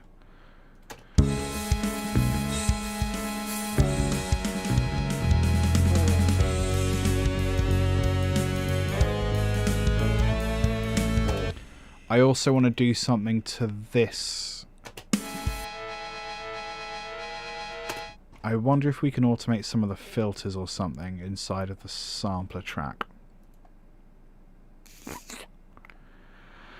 If I type in filter or cutoff, filter cutoff might be exactly what we're after.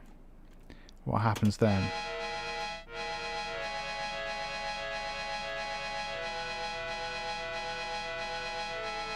Apparently nothing. Alright, weird.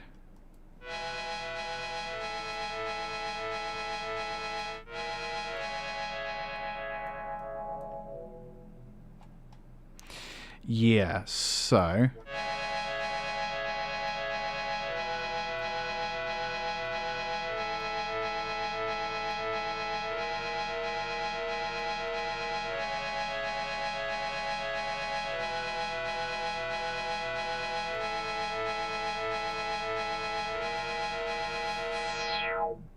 Nice.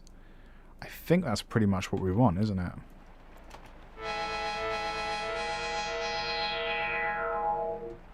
Nice. Ignore the rain sounds if you can.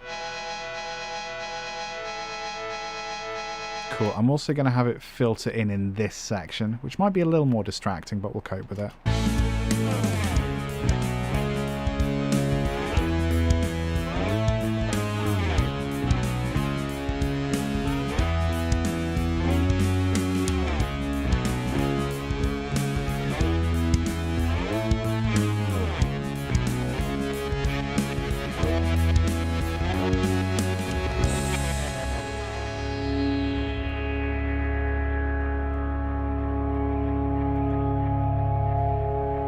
Nice.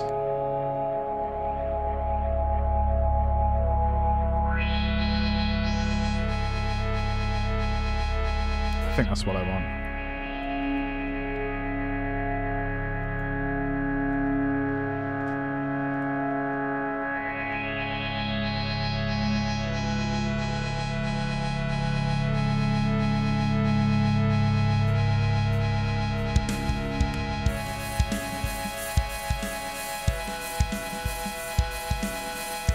So I suppose that pad can last all the way until the bass comes in, really, can't it? So I'm just going to stretch it out to about there.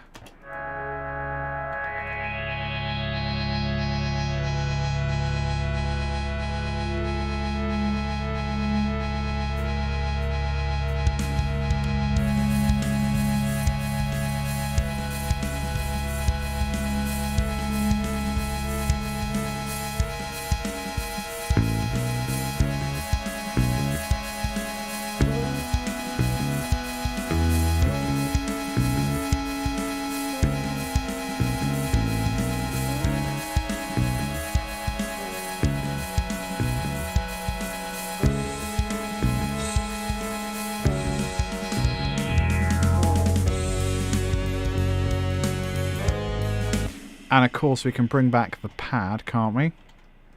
For that section.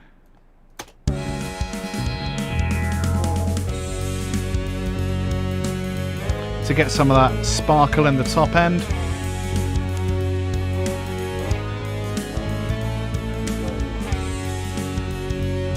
Very cool. Now we just need to record in the rest of the EBow stuff, which is all on the CR-Custom.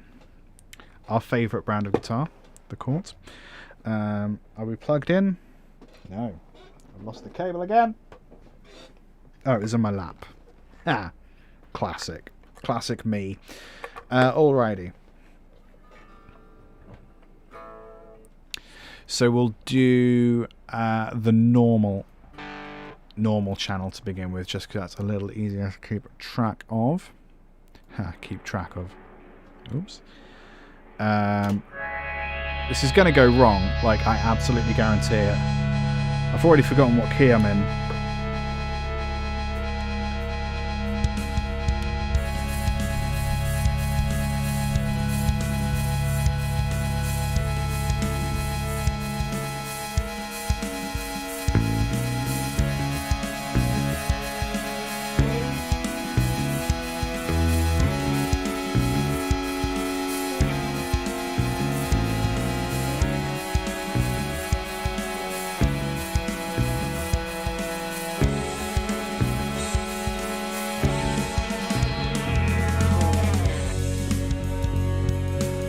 think that'll do.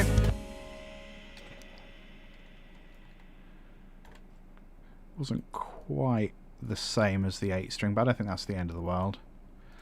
I'm just going to sort of vamp it for all of these. So this is the harmonic channel, so that needs to be slightly different, I guess. Maybe not. 2, 3.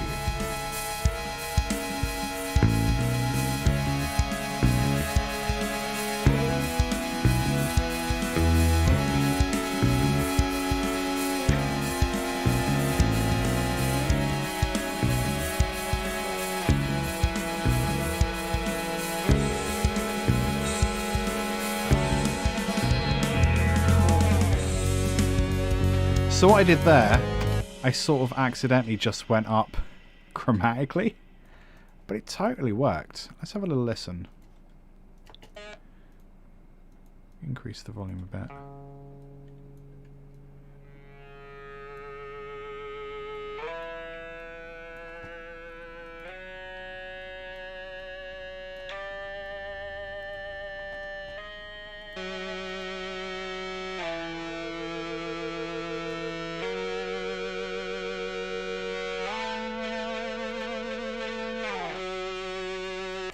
I mean, that's just like, that just goes to show it doesn't matter what notes you're playing as long as you have the confidence to play those notes.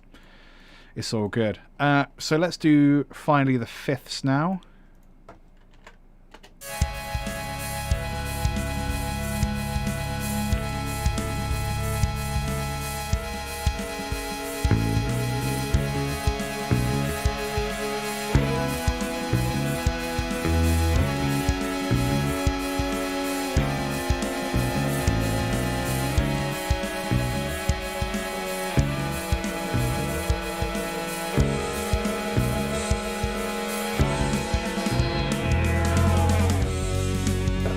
And again, I've sort of copied the pattern a little closer to the original there, but then I did just do chromatic stuff in the end. So we have this.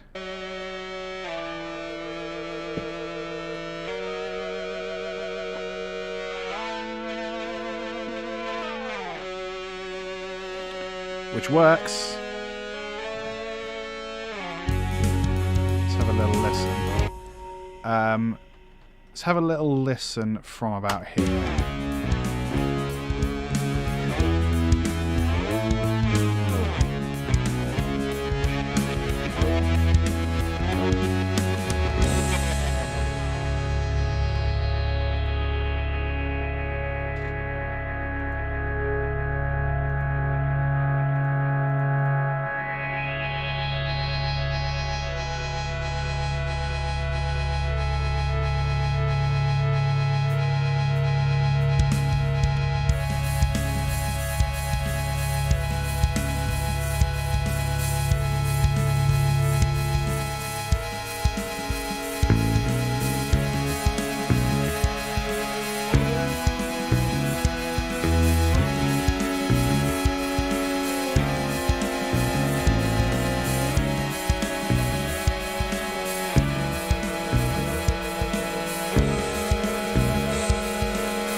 Alright, so we just need a little bit of tidying up at the end there.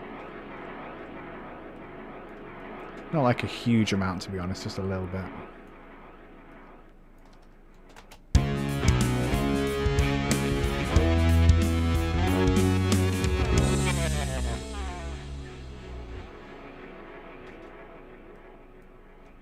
Cool. So, for example, we need like a lot more activity from the drums. So having them on open hi-hats is one way to do that. We're also going to add in lots of cymbals.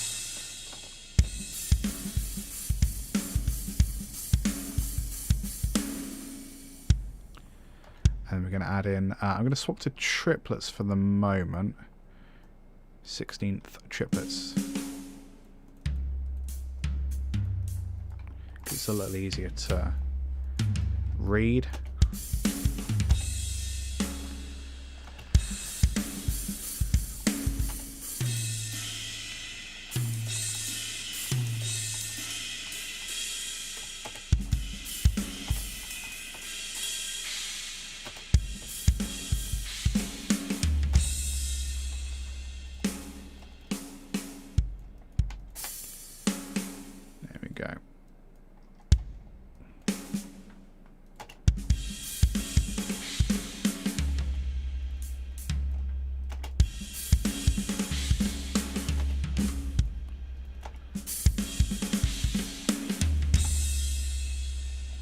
Maybe no cymbal at the end.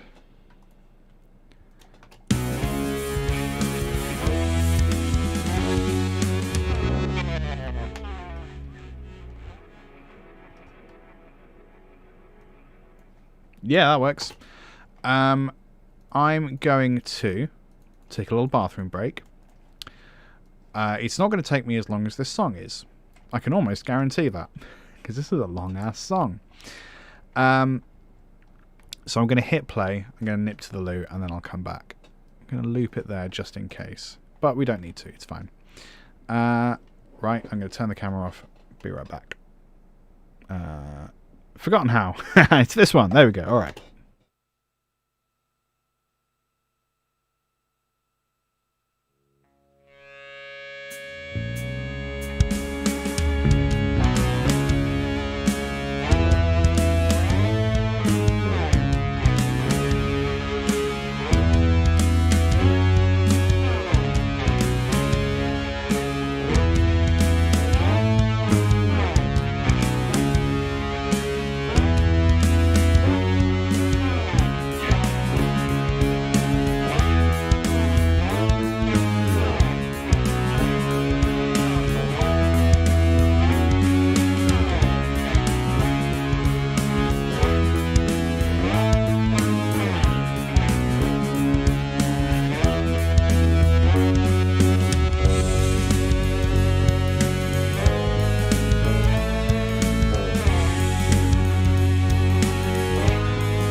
It's cool, innit, for only 2 hours work as well. That's really fun.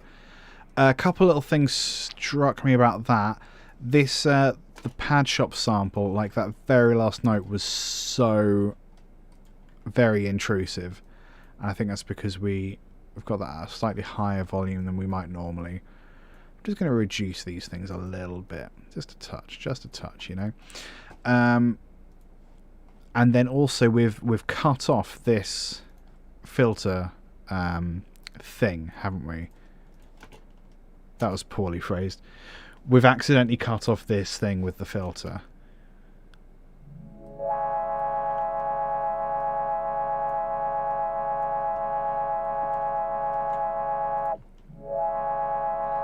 So I think I'm going to have that come in and out a little bit.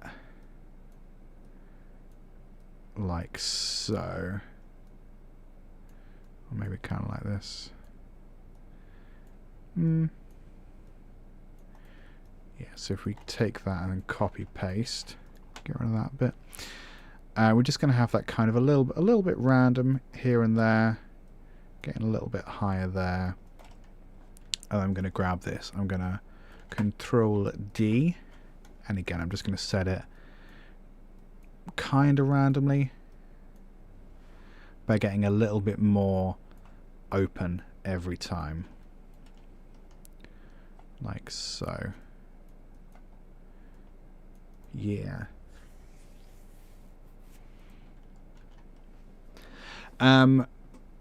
So what I do is I do these live sessions every 2 weeks. Good question, by the way. I do these sessions twice a week, pretty much every week, and have been for the last long ass amount of time, years, 3 or 4 years, I think, at this point.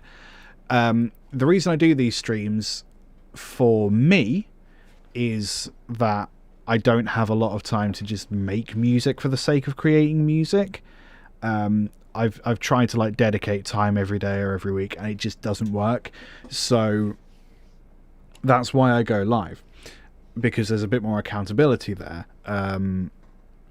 You know, I've got 2,000 odd people who subscribe on YouTube, and I've got close to 100 on Twitch and another 1,000 on Twitter. You know, it's a lot of people. So when I say I'm going live, I'm doing this thing, I kind of have to stick to that, and I have to do it. So there's a level of accountability there. So for me, it's a great excuse to, or a great way to make sure I actually make music. And because I'm quite good at making music quite fast, I can, you know, I'm training that particular skill, which I've found is something that can get me work, is being able to write something that's basically fine in like no time at all. So I'm practicing that. So it's great for me. And as a music educator, like my background for the last 8 years, I've been working in music education. It's great for me then to be able to share and teach and demonstrate techniques on Cubase and with music production, music theory out into the world. And you know, Steinberg, for example, have recognized that and given me a certified trainer, and have given me official Steinberg Cubase training certification. Yeah, I got the words ass backwards, but you know what I mean. So the main reason I'm doing this is to be able to teach and to be able to keep my chops up and keep in shape in terms of writing music. So when I've written a piece of music, it goes into, if there isn't like a project that, or one of the bands I'm working with, or a score or something that I know this is going to fit with, it will either go into a project folder for one of the bands or projects I'm working on, or a score I'm working on, or it will go into this folder, projects with no discernible purpose, which, as you can see, has got you know, some contents. And this is just the stuff that I don't know what to do with. There's a lot of stuff. This is the stuff with no real direction to it. So what will usually happen is maybe every couple months I'll just pick some of these at random, I'll go through and I'll see if I can improve them in any way. And sometimes I'll think, oh, I'm working on a film score now, this would be perfect for that. Or actually, if I change this about it, it would work for this project. Sometimes I'll do that on stream. Sometimes I'll do a live stream where I'm going back through this file of projects with no discernible purpose just to see what's in there. Because there's some terrible stuff in there as well, and that's hilarious. So yeah, like the main reason I'm making music is for the sake of making music on this live stream. But yeah, I will go back at some point and review this. Like the main reason I'm doing this one is to try out recording with the EBow and to see what that experience is like, so that now I know when I do have something, now I know how easy it is to record EBow, so when I do want to use the EBow for something, I know exactly what's involved with that. So this is really just playtime for me, to be honest. That was a very long answer to your question. How does this sound now?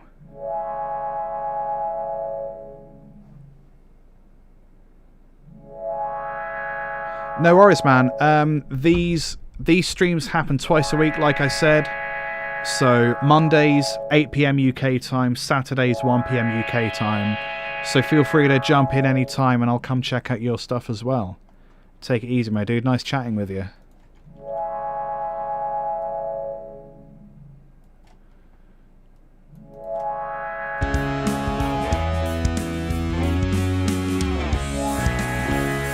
I'm just going to bring that volume down a little bit.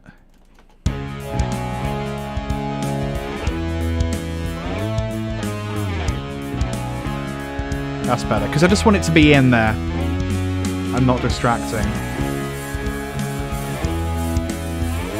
Maybe do one more at the end as well.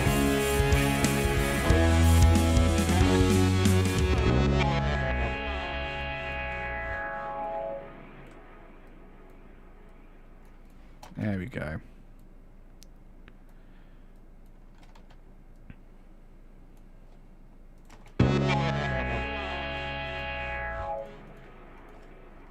Nice. What else could we do here?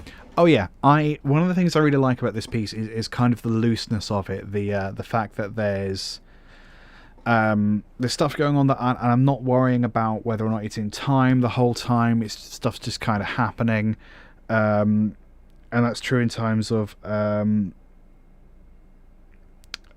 pitches I'm using, especially in the bridge. I'm just kind of playing whatever and it sounds fine. And I also like some of the tempos a little bit haywire. The drums has got a nice shuffle to it, but the EBow is quite hard to control because it's my first time using it properly. So I want to kind of lean on that and see if I can maybe do something fun with like the chopper and like the speed that's set to. So for example, with the harmonic one, because that's quite high pitched, I think you can get away with more weirdness the higher in pitch you are. So for example, we've got the tremolo here. I'm going to, at this point, change the tremolo to sync note instead. Will that let me do it? That sync note. No, I want to change it to rate rather than sync note. And if I do that, it doesn't affect it. Okay. So what I'm going to do instead is add another tremolo. Steinberg Modulation Tremolo. I'm going to put that there. I'm going to set this to 87.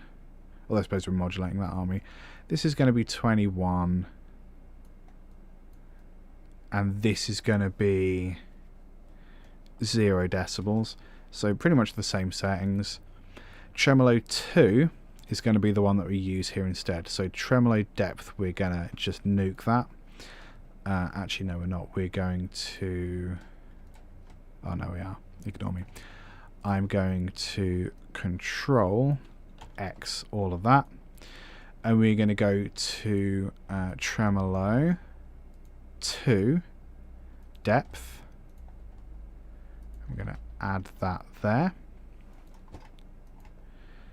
And this one is going to be a little more random. Not random. It's not going to be synced. You've put a long comment there, so I'm going to read that when I wrap up.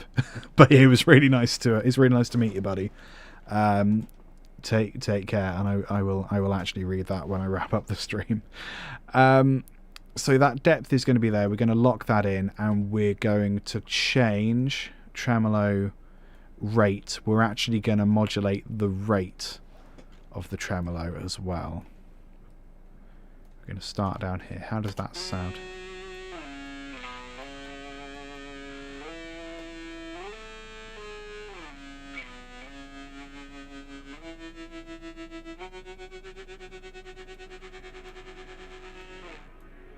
I sort of love that. That's really fun.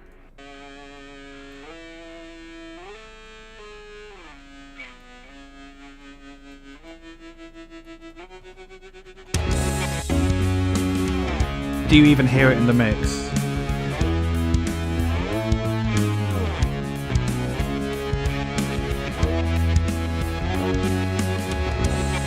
Sort of. You can kind of hear it. What's the other one? Is it the fifths? I think we can get away with changing... Yeah, let's change the speed of that as well. Chopper... Oh, because we can change... We can turn sync off. Now, I'll tell you what, I'm going to do the... I call it the dubstep thing. It's not the dubstep thing. Where you take a modulated pattern and you change the rate of modulation. My hands aren't helping me demonstrate this at all, are they? So we start off with an eighth note here, and we end on an eighth note back here. Here we're going to swap to 16ths and then 32s and then half, like that.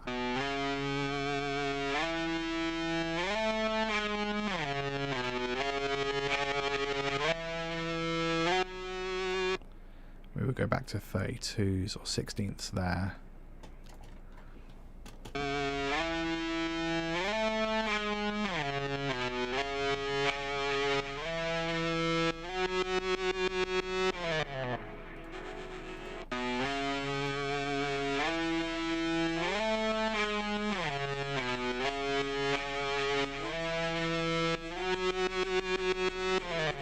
That's fun. I'm also going to change it here. It's just going to be a different speed, you know, for fun. So rather than eighths, it's going to be 16ths.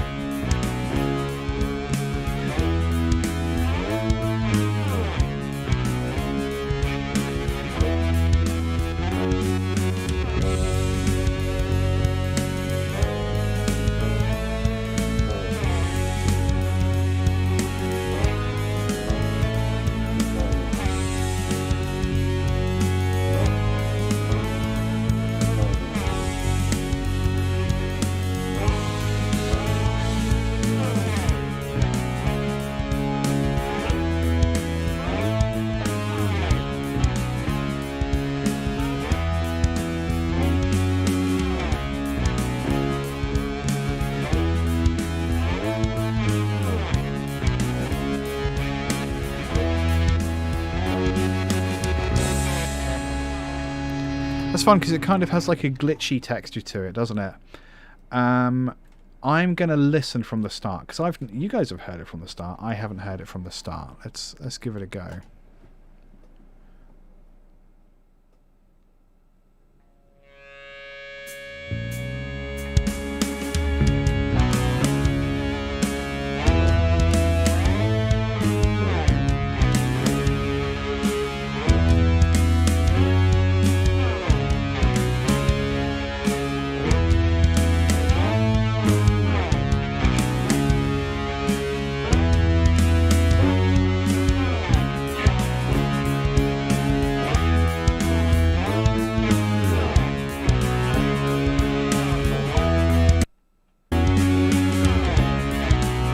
So just deleting those extra tracks.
That filter comes out quite fast there, doesn't it? So I'm just going to do that instead.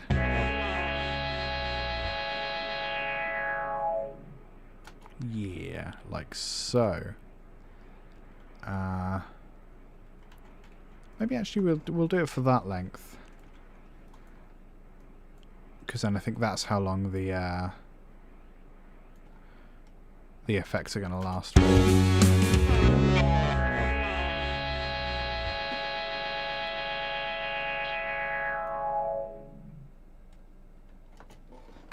I'm pretty happy with that. So to recap, we really have three instruments here. We have drums, we have fretless bass, and we have EBow. We have the normal EBow, we have the harmonic EBow, we have the EBow in fifths, more or less. We have EBow on the 8 string, we have a resampled EBow turned into a pad, and another resampled EBow turned into a synth, which only makes sound when it's not being filtered. There's a lot of EBow here. It's pretty cool, isn't it? Right. I'm going to go. I'm going to leave. I'm leaving now. Goodbye. Thanks for hanging out. There's a few interesting streams coming up. Interesting, different to the normal stream. I'm doing some special stuff. Some beginner's guides to Cubase, and some stuff that features plugins that have been sent to me, and I've been using for free, despite them costing a lot, which is nice. What I'm trying to say, I'm trying to not use the word sponsorship there, because I don't know if it technically counts as a sponsorship. I need to do some Googling. I don't think it does, but I'm also not a lawyer.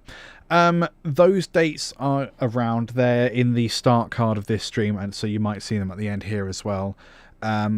What I said last time, one of those dates isn't true. I'm doing an Infinitone stream on February 24th, not February 26th. Okay? So that week we're doing Thursday at 1 PM UK time instead of Saturday 1 PM at UK time. The one that's coming up soonest of these special ones is January 15th, which is next Saturday. So next Saturday I'm doing a complete beginner's intro to Cubase, which will be a lot of fun. Even if you're a Cubase user, it might be worth coming along just to see what's what, and watch someone who's relied on Cubase Pro 11 for the last long ass amount of time and see how I cope with Cubase Elements, which you can get a free 30-day trial of, just by the way. So it might be funny as well as informative. The next stream will be Monday the 10th, 8 PM UK time, the usual slot. I'm going to go now. EBow, if you're watching, send me free stuff. Yeah? Sound good? Alright. Toodaloo, people.